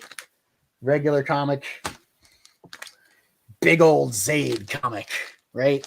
Yeah. Nice hardcover, beautiful, colorful art. I am so easily amused. We got the calendar, 6 a.m. chibi characters on the front, but this is definitely, hey, it's ARO. Yes. I love it. Now, here's the question. I'm not sure if that's a square cigarette, Mo, but, but Dan Laws does get points for having the bow no cowards on the side of the hat. Definitely give him props for that. Is this a 2022 calendar or a 2021 calendar? I'm not sure. Some First Man art, right? Got Perfect 10 in there. All of the other girls from Dave's IP. It's a Pow Druid. I can't tell. It's an Alan Alonso cover of some sort. There's Mr. CG. Who are these characters? I'm not familiar with them. I don't know either. But yeah, Mr. CG, everyone's favorite. Whoa! It's definitely different looking art here.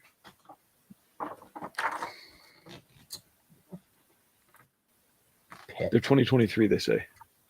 Oh, awesome! This is gorgeous. Look at some of these. Some of these are just, knock you on your ass pieces of artwork here.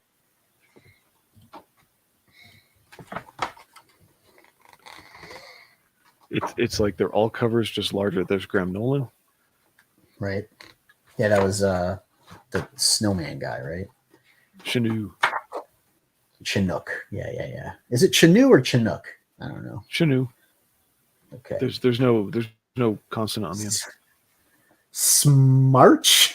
Smarch. Smart. What? Smarch. I don't know. I don't know. And FG says Neff doesn't know what day it is, so knowing the year is asking It a says little bit smart. too I don't much. know what day it is. I know it's Monday. I don't know what day in December. It's a day in December, but it says Smarch, right? I'm not having a stroke. Yep. That says Smarch. Okay. That's a smarch. We got a bookmark, right? Really amusing bookmark with the sandals, the fez, and flip flops and stuff. We got a card of the cover. Looks like very cool. A postcard.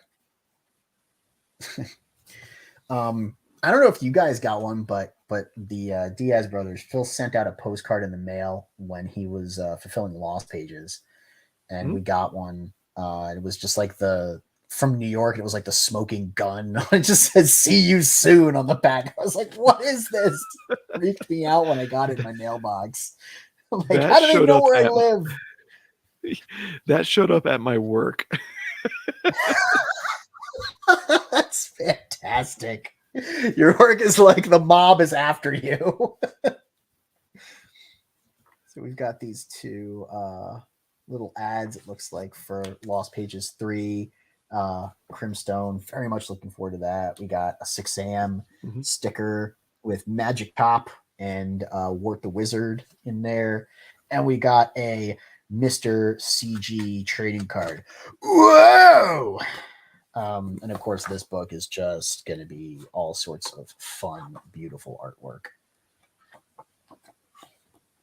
It's a very, very cool idea to do a fun summer book mashup montage of everybody's IPs.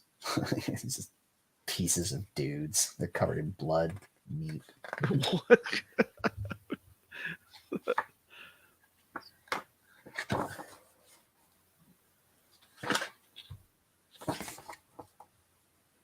Caught in the tube. We got a Salamandroid doing a cannonball in the background. He's gonna land, I think, on the frog. On the frog? Maybe. Is this Brutus? Yeah. That's Brutus the right. Badass. Yeah. It's almost like you're going to have to familiarize yourself with all of the characters, right? To really like appreciate. Yeah, this is. Oh, there we go. There is AR-15 orangutan for us. Yes. Yep. Very, very cool. And there's the big 6 a.m. scene in the background.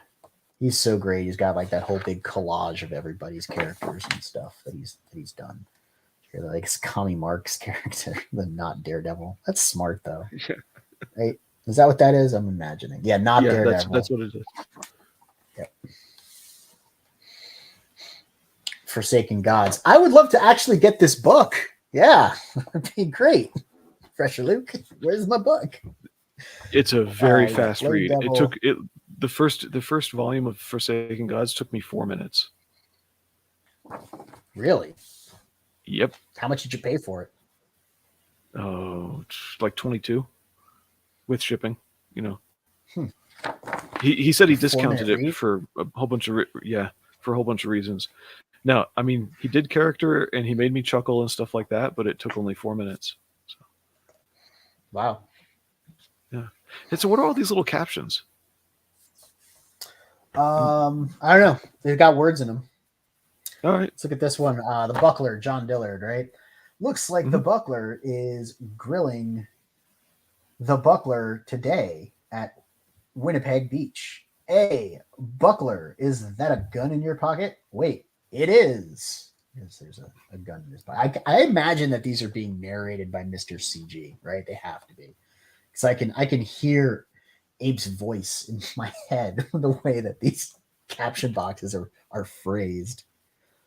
It gets pretty hot out in the New Orleans swamp, and every voodoo queen needs her harem of zombies. Good thing for Marie Laveau.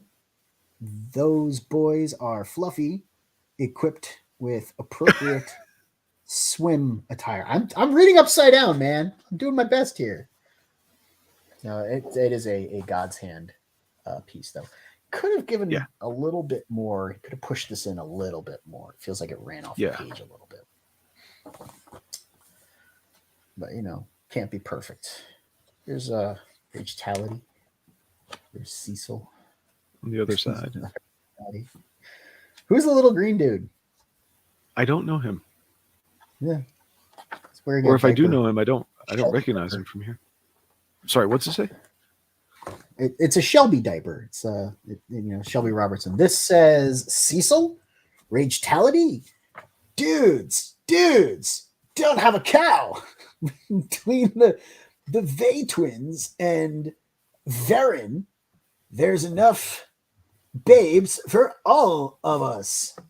Someone's got to deal with that little dude. Melvin, though. Not it. So that's the Melvin, I guess, from the Melvin. Is that Melvin from the Melvin? I'm not sure. I don't know. There's a lot I missed out on. I'm sorry. There's so much in here. So I'm sure like it's like a retrospective in a way too. Not only is it like a fun art book, but it gives you insight into all of the previous campaigns, because all of these are taken from books, right? Like this is really cool looking. Accend by Mike Wilson. I am not sure I'm familiar with that at all. Is this what is the name of that book? Can't remember. It's got robots in it though, which is why I backed it. This says Rain's a chick that knows her way around a joystick. Even if she beats you, you'll still feel like you won. I'm like, dude, do not have someone with dyslexia try and read upside down. Right. Oh, it's a butt. You're going to get struck by YouTube. Oh, no. No. Black and white. So I'll be famous for being persecuted. So this is definitely something from Jose Garcia. His faces all very distinct, right? That's Tiger Blue by Jose Garcia. Like you said, black and Tiger white. Blue? Yeah, in color. Where's the tiger? I think that's him. I can't see it from here. This looks like Lumina Vox to me, but I can't tell. Is that him down there? Oh no, I think that's Lumina Vox. You're right. Yeah. No, she's over. You can't see where my mouse is. She's over on the left of the screen. I think it's Lumina Vox. But I don't know because I didn't get that one. You didn't get CG Vacation? No, I didn't get. Well, I didn't get that either. But I didn't get. Oh, you get. Well, nobody got Lumina Vox yet. It hasn't been finished. Okay. Jose's not done with it yet. He's been working on everyone else's stuff. He hasn't finished Lumina Vox yet. I think he's on his way though. I think I've seen some posts from him where he's finished his cache of work that he's got, his queue that was all backed up, and now he's back to working on his own stuff. But cool. like I can't fault him for it too much. Mo Big says, "Whoa!" And Crom is the little green dude with the bad attitude, he says. Yeah, but that's not Crom in that book. No, I thought Crom was if Crom was in CG Vacation. All right, so pardon the love handle shot. Here we go. So most of this thing that you can see right there, most of this came in November, and a few of them came in slightly before that. So this is where I got the idea that we should do an unboxing video. Wow. What have you got there? Okay, when I shot your video for unboxing your book, I I stopped at one point and was like, yeah, and here's everything else I've gotten recently, and then I just cut that out and set it aside. I was going to edit that out and do with it. So we got Graham Nolan. Let's see if I can tilt that a little bit. There you go. Graham Nolan, and I'm probably not going to be finishing with this, but I started supporting one guy named Grok, and I don't know if I'm following through on that. That came with the Graham Nolan book. It's his preview. This gets tall. I like Ben Slayback's book. He's the guy who did Exilium, so this is his next series. Okay, then I really liked Savage Sasquatch, so I went ahead and finished it. Ran it, and emailing with Wes Hartman, discovered that they had finished with a trade paperback. So I'm like, yeah, why the hell not? Because it's got something extra in it, and then some of his older work that was in print. And just, oh, sorry, I bumped the mic.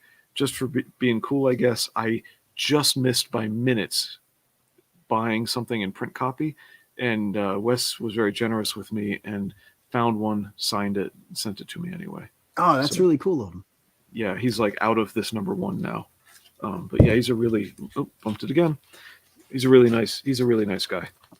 So he didn't do well on Indiegogo, and Indiegogo was a pain in the ass to him, but meaning the interface was difficult for him to navigate.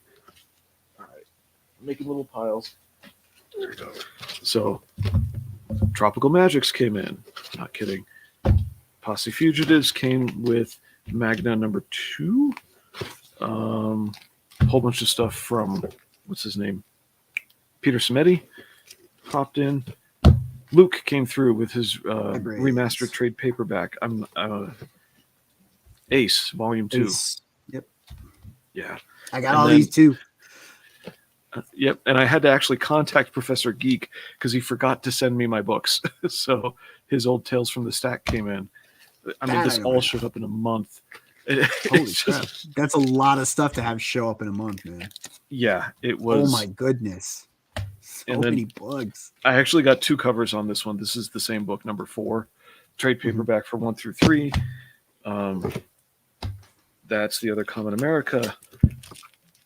Babylon Working. Dirty Work at the Crossroads. We're getting down to the nitty gritty. You go from Cheesecake on one end and then Voyage Comics on the other. This was essentially an LCS mail order, and yeah, so is this. This is just an LCS item, so we won't worry about that. Yeah, I had a bunch of stuff show up. Yeah, you did. Yeah, you did. Your turn. I have reading to do, and I keep falling asleep.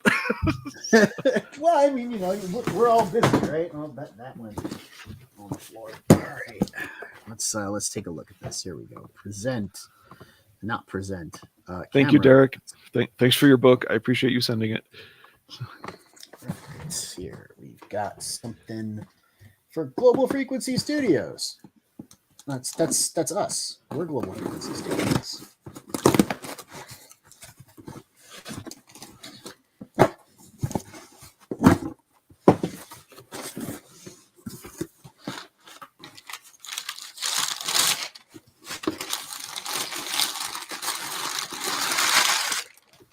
This is your own book. No, this is Niobe. Ooh. This is Larry Higgins' book. He gave us a little personalized note, which is cute. It's a little That's nice. Niobe with her tongue sticking out. That's adorable. I think I'm gonna keep this. We need to put this in a sleeve or something. Larry's little note. All right, what else we got here? Looks like we got a poster tube, right? So what is in the poster tube? Shall we find out, ladies and gentlemen? Yes, we shall.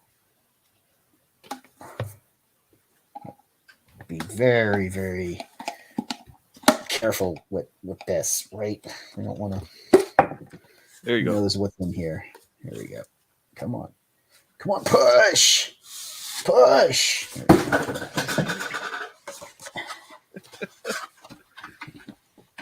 Oh yeah, look at that. Oh, dang. Very nice. Very nice piece of art right there. We actually own the original of that too. Really neat.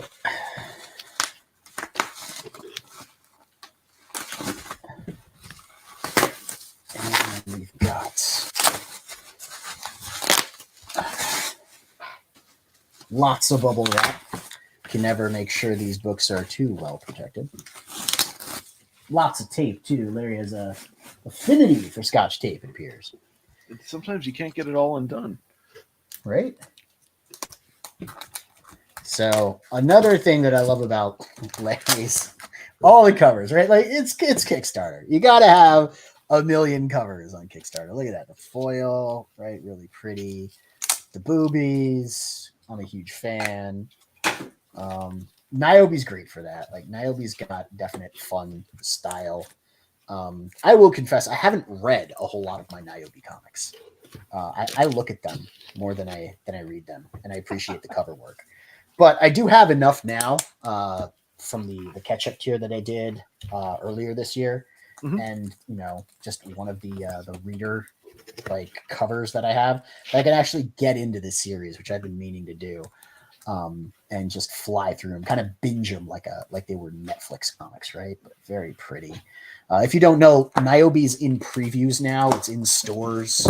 You can request that your comic shop order Niobe and put it in your box, with your pull list, so you can pull it out of your box. Or I don't know, Mo, make a joke out of that.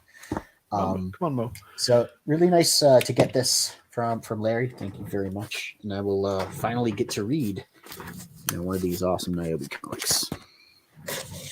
Oh, the chat has been moving and my screen is frozen. Let's see what you guys are saying. Yep. Look. Oh, yeah. Good things come in small I don't packages. know where my ballot is. I saw you had Two-Fisted Manly Tales in there.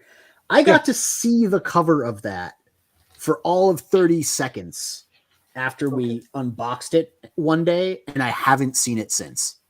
It's in my house. I don't know where. People keep talking to me about like, let's review it. I can't freaking find it. I don't know what happened to it.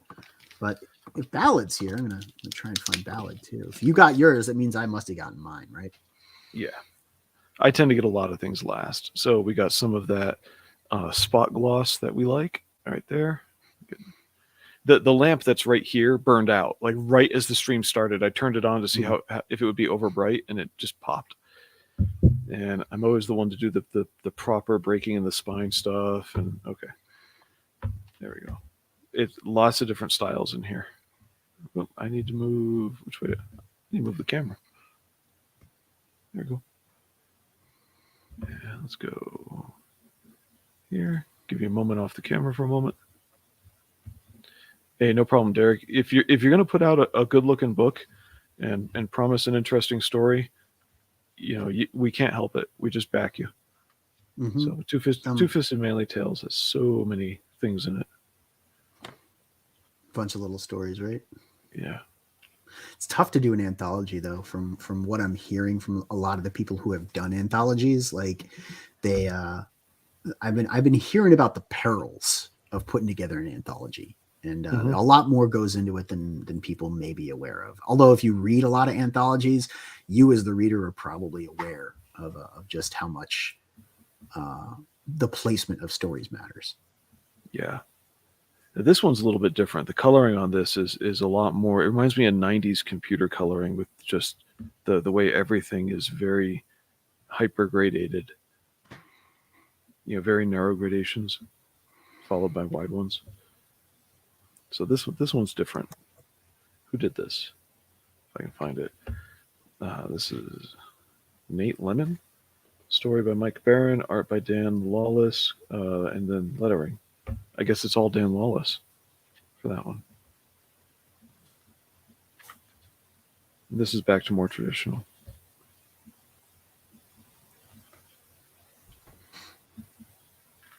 Sorry if I'm flipping too quick. No, you're doing fine. Yeah. I have a lot of respect for Mr. Nolan, and when you say it's hard to do an anthology, I think he's the right guy to do it, though. If you know what I mean. Yeah, I mean, I've seen a lot of people putting him together, and Graham's just a good writer overall. So I could imagine that he would put together a pretty solid anthology, especially if you're the one editing the anthology, right? Like if you're the creator, you're kind of like the EIC in charge of the anthology. If you're a solid writer, you've got plenty of experience, and you know what makes a good story, then you should be well equipped to put together a good anthology. Yep. That's why a lot of the people that put these things out are kind of like trying to make a name for themselves in their ability to manage projects and to produce high level stories that aren't even written by them. Yeah. And organizing people and getting different people to meet deadlines and whatnot. I mean, there is a point where you have to say, if you're going to break the contract, you're out. Right. And we did an equivalent of an art book with so many prints on the first campaign that we did. And this next campaign, you guys are getting an anthology. So when I opened it, I thought it was a book. I was like, yeah, it's not. It's just prints. It's just prints. We're gonna have to give you guys some more prints on the second campaign because y'all be art thirsty, I know, but I want to do that anthology. I think it's gonna be really fun. Definitely an experience for me in publishing. Now, These are cool looking cards. Yeah, I saw this guy promoting on Red Valkyries. Oh, this is Pedro. Pedro and Pedro's book, Tropical Magics. This was fun. This was a fun read. The day he launched, if I remember correctly, was on her channel. So I was listening to that while I was working, and I just went over and first I backed it, and then I started critiquing I got my backing like all ready to go, and then I started like in her chat just being kind of not like Mo, but a different personality. And just like critiquing all these little things about the campaign. They're like, oh yeah, we should fix this and we should fix that and we should fix that. And no, that wasn't that one. But I teased him with make me want to back this. I think it was to Pedro, total stranger, hasn't seen me around being a dork in people's chats or anything. And it was just make me want to back this. So he just gave like this nice pitch, all along. And I'm just waiting to hit go, so yeah. But I'll make a confession. He did a cool trailer. He did a cool trailer. It was a fun animated trailer. But honestly, I think the story was really fun. I haven't read it yet. I enjoyed the setting. Enjoyed the characters. Good. Little confession though. When I saw the cover and I saw this, I confused it for your book and went, this doesn't look like what I remember. That your book showed up. It's just got robots. There's there's enough robots for everybody. Yeah. Okay. Let's see. You got one or? I got one left. I got one. All right. Oh boy. I accidentally kicked you out of the stream. Did that wrong. That's okay. You're not. People aren't missing anything. Let me adjust my camera here. Here we go. So we've got this. This obviously it is from the Clan of the Wolf, Wolfpack Comics, right? It says New Empire. I don't know what that's about, but I'm pretty sure this is from Marcus DeJesus and Anthony Figueroa.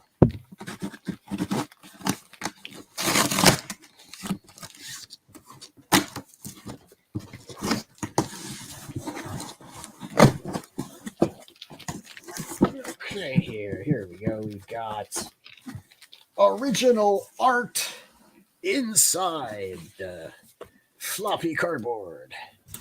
We have got, looks like a book and a lunchbox. Wait, I don't know if this was the Emperor tier or something else, but this is one of the merch tiers off of Justice City Chronicles, which I was super excited for when I saw it. I like Anthony's art. He made a really good pitch. It sounded like a very cool IP. Marcus is very enthusiastic. I got the first issue of it, the comic that they did, not the trade paperback or like the revision that they did. It was like the very first attempt that they made at making a comic. I don't know if it's here or if it's in the background somewhere. If it's no, that's not it. No, it's somewhere. But yeah, I read the very first attempt that they made it making the comic, and it looked really cool. So I thought, I'll get into it, and they said that this one was much better and more fleshed out. So, ooh, that's cool looking. Right, that's definitely cool looking. Oh, this is Wildcats. This is Wildcat Fan Club. This is not at all what I said it was. So it's not Justice City. Wait. No, it is not Justice City. This is from the Wildcat. What's his name? Freaking CB Smallwood put this out. He gave us a little note in here. It says, "Thank you for taking a chance on me and this book. I've included a few extra goodies. Should you share what you've got or do a little review, please tag me on social media." Oh, cool. That's really nice. Look at this. We got some stickers, right? We got a t-shirt with a cool ass graphic on it. Really nice. I am a sucker for graphic tees. I do not have a wardrobe. Most people my age and my situation have like Armani suits and shit. I have graphic tees that I get off Printful. Oh, we have a hat. We have a hat, ladies and gentlemen. Nice. Someone wants me to wear something other than my square hat. I don't know. You know what? We'll try it on, and you can tell me why I don't wear round-topped hats, or if this looks, at all any good. I think the Wildcat lunchbox is super dope. Now, I know CB from the AAA comic book Discord that I'm a part of. I actually met him through Peter Palmiotti. Very, very nice guy, CB Smallwood. Very talented artist. And this Wildcat book is actually, as we're speaking about it, an anthology. I think Peter does have a book in here. Now, I mean, come on. Tell me that doesn't look like a book that you would want to read, right? Like, this is something a 90s kid would see and be like, it's Pitt. No, it's not Pitt. It's Wildcat. Similar kind of style and design, but I like the logo. I like the way the character looks. Let's see. Did he put the shiny side in? I don't know. Let's find out. Please say he did it right. Yeah, he put the shiny. I think it's the shiny side that he put in. This feels matte. This feels shiny. Okay. I can't quite tell. Yeah, here we go. Wildcat. It says, Dean Lazarus, a man known as Wildcat, is a creature of the night. With no memory of who he is or where he's from, he drifts from one adventure and mishap to the next, being hunted by killers who want him dead. Looks neat. Over 40 years ago, Wildcat was poisoned with uranium, brutally murdered, and buried in an overgrown cemetery in the Forgotten Forest. Finding himself emerging from his grave, he begins his journey for answers to what happened to him and to whether he is man or beast. So he was poisoned with uranium, murdered, and buried in a forgotten cemetery 40 years ago. And now he's crawling out of his grave, searching for answers to his past, which I think is, an interesting premise indeed. Now, being an anthology, the thing that is disappointing to me is that it looks like the interiors are almost exclusively in black and white. We do have some midtones, which is nice. That looks pretty gruesome. I don't know what's about to go on here, but it looks like someone's going to drill into his skull. Lobotomy? Ooh. Yeah, something like that. It's not where you normally do one. No, they go up the nose, right? Lobotomy. There's like the hammer up the nose, or in the eyeball thing, right? Like the little. I think it's corner of your eyeball by your nose. Above the eyeball. Mm-hmm. Yeah. Messed up stuff, dude. Ugh, just thinking about it. Super American. Kind of looks like I don't know, Hawkman or something. Look, he had his head drilled into, apparently. So there's there's this story in this particular art style, right? And then there's another story in this very different art style. And that's another thing that you have to manage in an anthology, right? Is all of the different styles of art that are going in. So you either pick the artist's themselves as you know them, or you have to manage the artists that are being brought on by the writers for the pieces that are being submitted. Looks like then we go back to the original style, then to this very rough gestural style. And then back to the original one. So I guess maybe they're connected tales. We'll find out, won't we? Yeah, that looks like some Five Nights at Freddy's weird animatronic bear. Yeah, They could be related tales, like different points of view. He's got like a rock arm, like the Thing. Yeah. Even the other one has something like that. Right? He's got like one arm that's like Pit, and one arm that's like the Thing, and his face is like Ripclaw, and he's got a chain wallet. You know, it's like very Lobo. I enjoy that. Yeah, like Lobo, exactly. He's giving somebody the business, blocking that chainsaw with that big rock arm he's got. I like this though. Like you have ads for comic book shops and stuff in here, so it's almost like he made like a magazine out of it too, right? Oh, that's neat. How much of this can we get? Is that wrap over well? I can't tell because I'm upside down. But I'm gonna have to get a good look at this book, get a good read, and get back to CB. Let him know what I think. That's a neat looking character. What is the way that? The eyes exaggerated. The Extraordinary Fish Boy. It is exactly what it sounds like. Extraordinary Fish Boy. All right. Down. This looks very different than this, though. So, I mean, there might be inconsistencies in the art that I have to comment on. We'll see. I'm a super big fan of Lunchbox and stickers and the original art. Let's find out what's in this original art real quick, shall we? Oh, no way. Yeah, it looks like I'm gonna have to step away for just a moment so I can grab something. Ooh, that's a nice art page right there. Very cool. Very, very cool. I'm a fan. We're going to have to find a nice frame for this. I like the way that there's all that foreshortening on the legs, really making the character's perspective feel skewed. Who did that? What's his name that did Trencher? Used to do that a lot. I can't remember the name of the artist now. I can't remember names, guys. It's just my thing. Just don't know who people are. Giffen. It started with a G, right? I think it started with a G. Somebody in the chat help me out with that. What that dude's name was. He did the Trencher comic. There we go. Got that sucker away. All right.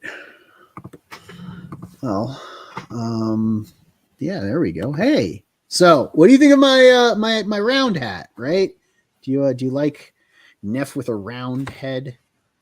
Does that look all right, or should I stick with my regular square-ish looking hat? What do you think? I think this suits my head better personally.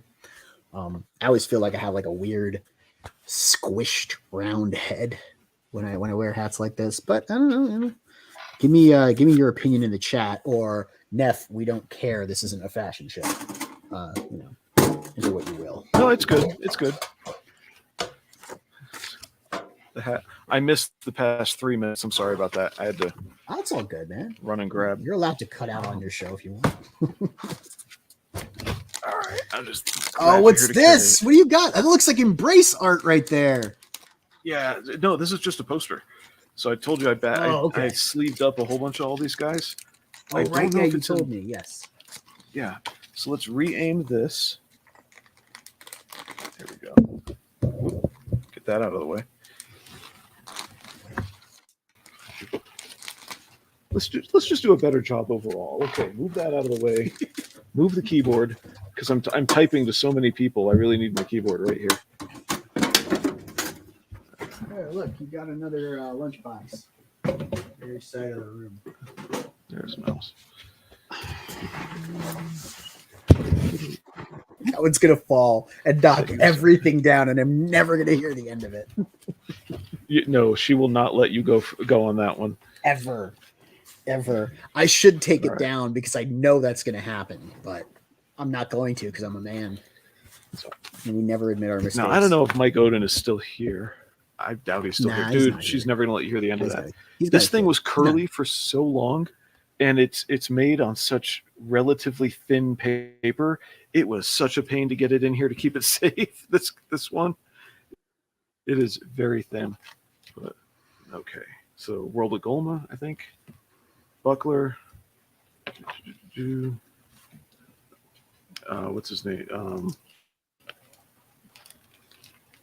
There we go. Guardians of Erloth is in here because Chael, that's his name. Chael was in the stream earlier, or in the audience. This is Downcast. That's right. Trying to handle these gently. I'm looking for. I bet it's not in this box. I bet it's in a different box. But I haven't even flattened all these yet. But we got Sporkman, the incredibly underrated book Sporkman. You guys missed out if you did not get Sporkman.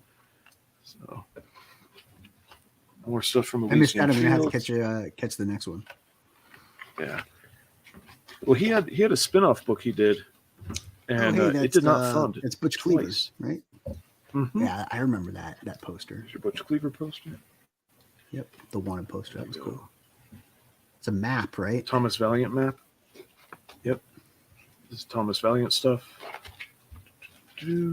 I bet it's not in here. I'm getting down towards the bottom. Come on, where are you?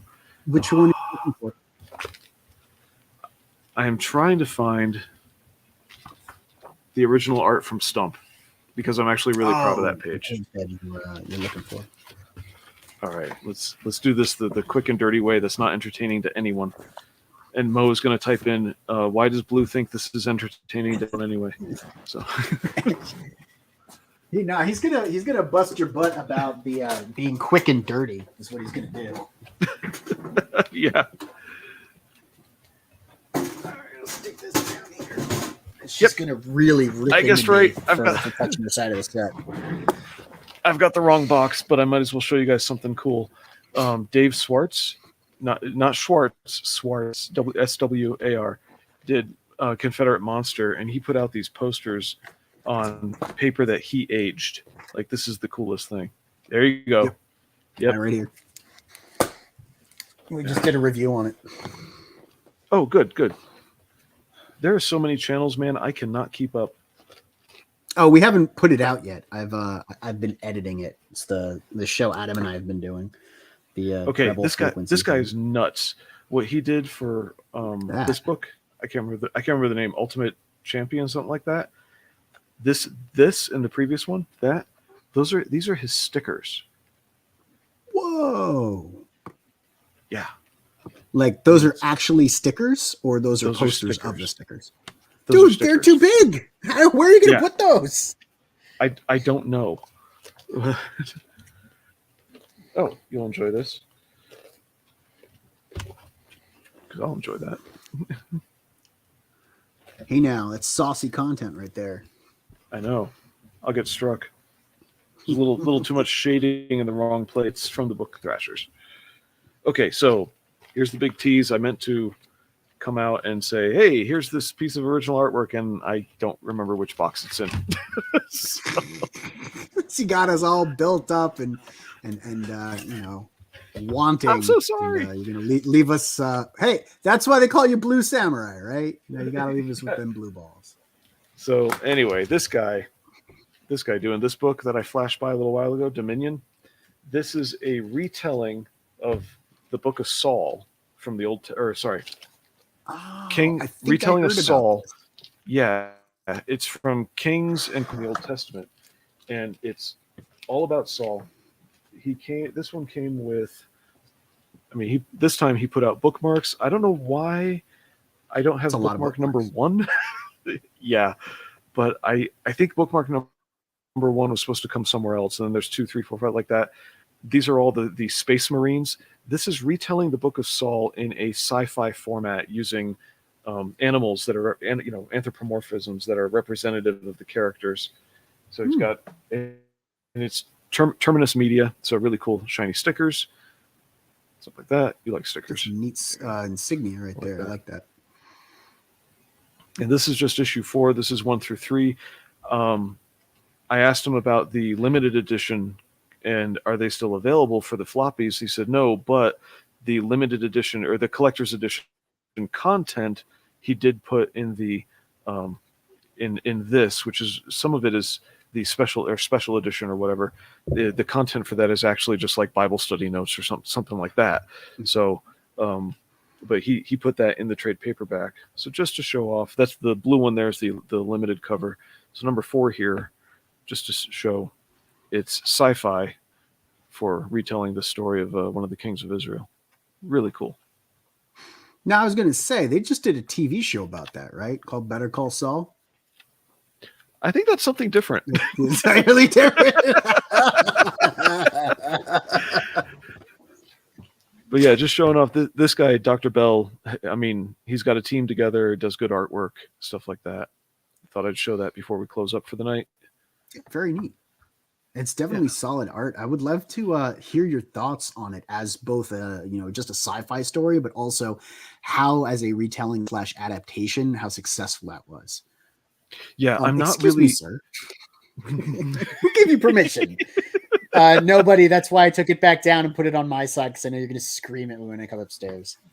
Yeah, I'm not really hot on a lot of things that are bad and cheesy, and I came out of evangelicalism for a reason, and it's like I'm still Christian, but I'm not evangelical because they're just, we could do a 4-hour stream on the problems there.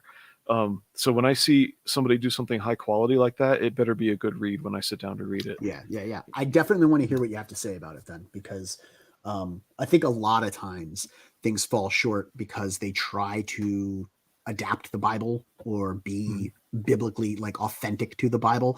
It's just a hard thing to adapt in general. Like, we were actually just having this argument about adapting books to movies or one form of media to another form of media, and specifically in like books to other things.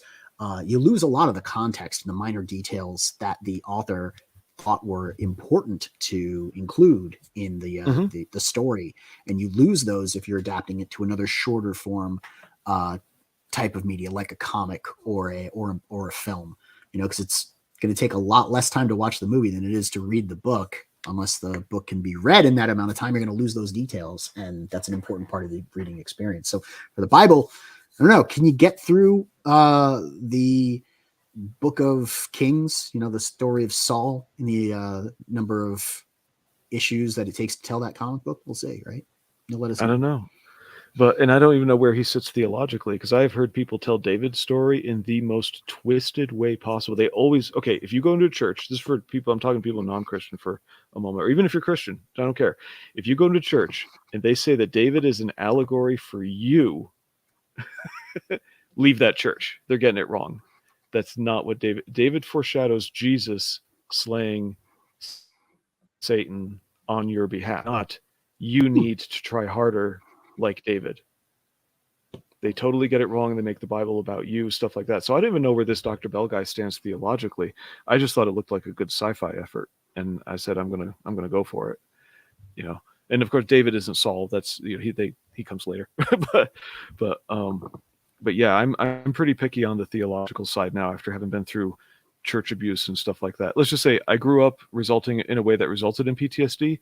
I went to a church for a while that made it worse. And I know people who would just say, well, that's churches, period. No, it isn't. It isn't. You just meet the wrong people. That's all. But I could see where the theology they were teaching was just off enough to empower whatever was going on at that place. So anyway, notice I'm cutting off the big tangents. So, try to cut them short. But dude, hey, thanks for sharing all your mail with us tonight. And thanks for, I don't know, just saying, hey, that's really solid artwork, because sometimes I don't trust my own judgment. Like I see something, I'm like, that's cool. And then I find out everybody can explain to me exactly why it sucks, and I didn't see it. Yeah. I mean, I have to sit down and really look at it more often than not. If colors are interesting and, are the panels are not just a chaotic mess and the page has flow. I'll be like, oh, okay, I like that. You want someone's like at a glance whether or not it's good. Ask Aldous. He hates everything. Yeah. Sometimes those are the best opinions. It's just you don't want to live with the guy who hates everything, but you do want to hear from him. Oh, absolutely. Because you I can open take this, a certain amount, right? yeah. And I open this up and I'm like, what's all this motion? And sometimes you need to see a page in context of the flow of reading. You can't just jump in the middle. So Yeah. If you pop back 2 pages, I'm still not sure what's going on there, but you might in context. Like right there, I have no idea what's going on your left-hand side. Yeah. this one. I have no idea what that is. But I mean, I'm also in a tiny little box very far away. Yeah. And not that this is going to help, but here we go. And it's like, okay, I can see there's a ship. There's an inset that plays from the radio communication they're having. There's a ship, but I don't know what's going on. That inset should be lower left. This, yeah, it should not be there.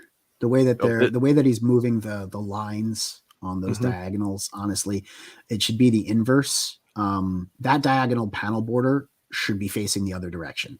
So the side that's on the inside by the spine should be lower than the one that's on the outside by the edge of the frame to direct the eye from the upper right hand corner back down towards the left, because then you want it to move back to the right like a Z. Yep. Because even though these lines parallel the border this way, the actual ship motion is there. You've also got nowhere to go once you hit there, and that's why I think he put that inset eyeball in that panel, but it's sitting too much in front of the principal art. It needs to be down there. It needs to be somewhere that's not close to the middle of the page, and you have a central figure. So for me, I would have taken that and moved that all the way down towards the spine as a panel that goes between the 2 panels. And honestly, the panel on the bottom, that I'm not quite sure what it is. It's just a big explosion, right?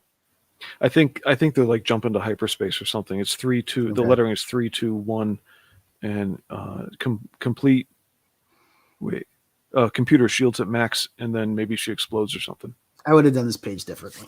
That's all I'm going to say about it. I would have done the page differently. You've complimented a few things we've glanced through, and I do accept. Man, things I'm serious. that are I'm not a child. That great. Yeah, look at this. Pretty colors. I'm like, ooh, I like that. Yeah, look at it. We got this is more green than it looks like on my screen, but yeah, we got green and red. It's Christmas. I'm sure this will take your attention. Yeah, exactly. And then, you get me actually try to look at and analyze the page. I'll start finding all the flaws, faults, whatever. Aldous can see it instantly. He's like, nope, that's bad. Yeah. But anyway, you've said solid artwork to a few things here, not just this. And I am tolerant of some artwork issues if the story is good enough.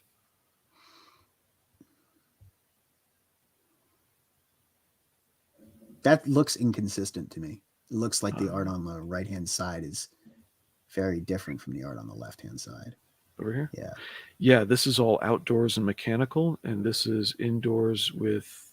Yeah, just the fluidity of the lines, though. Like, it looks very scratchy, and also look at the amount of inset dialogue in those narrative boxes.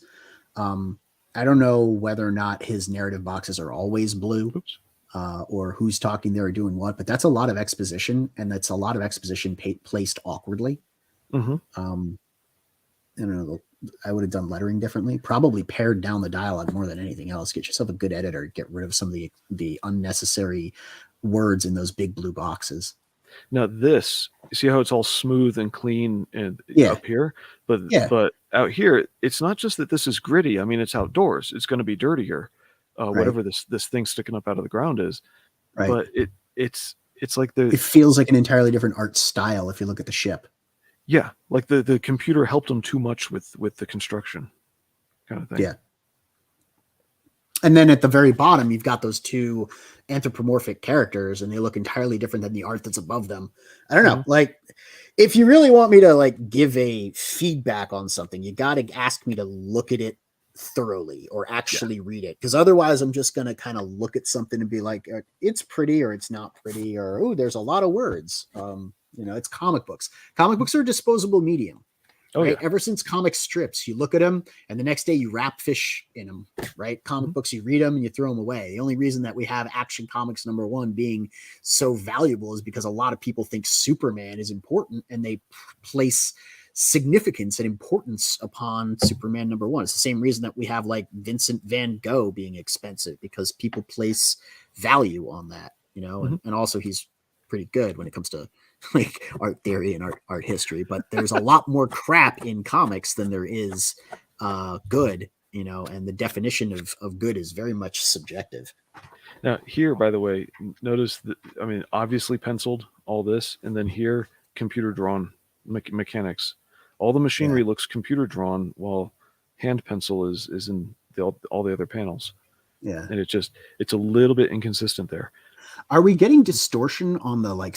Is he wearing a space helmet on the your left hand side page? Yes. That is that a space helmet? Yep, he's got a helmet on. Okay. There's glare on it right there. Okay. So is the glare over his lips?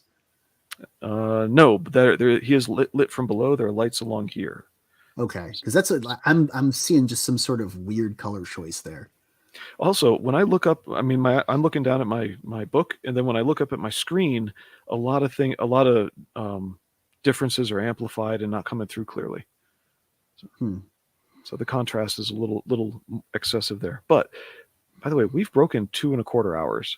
Oh man, we should go. I got food to eat and then bed to sleep.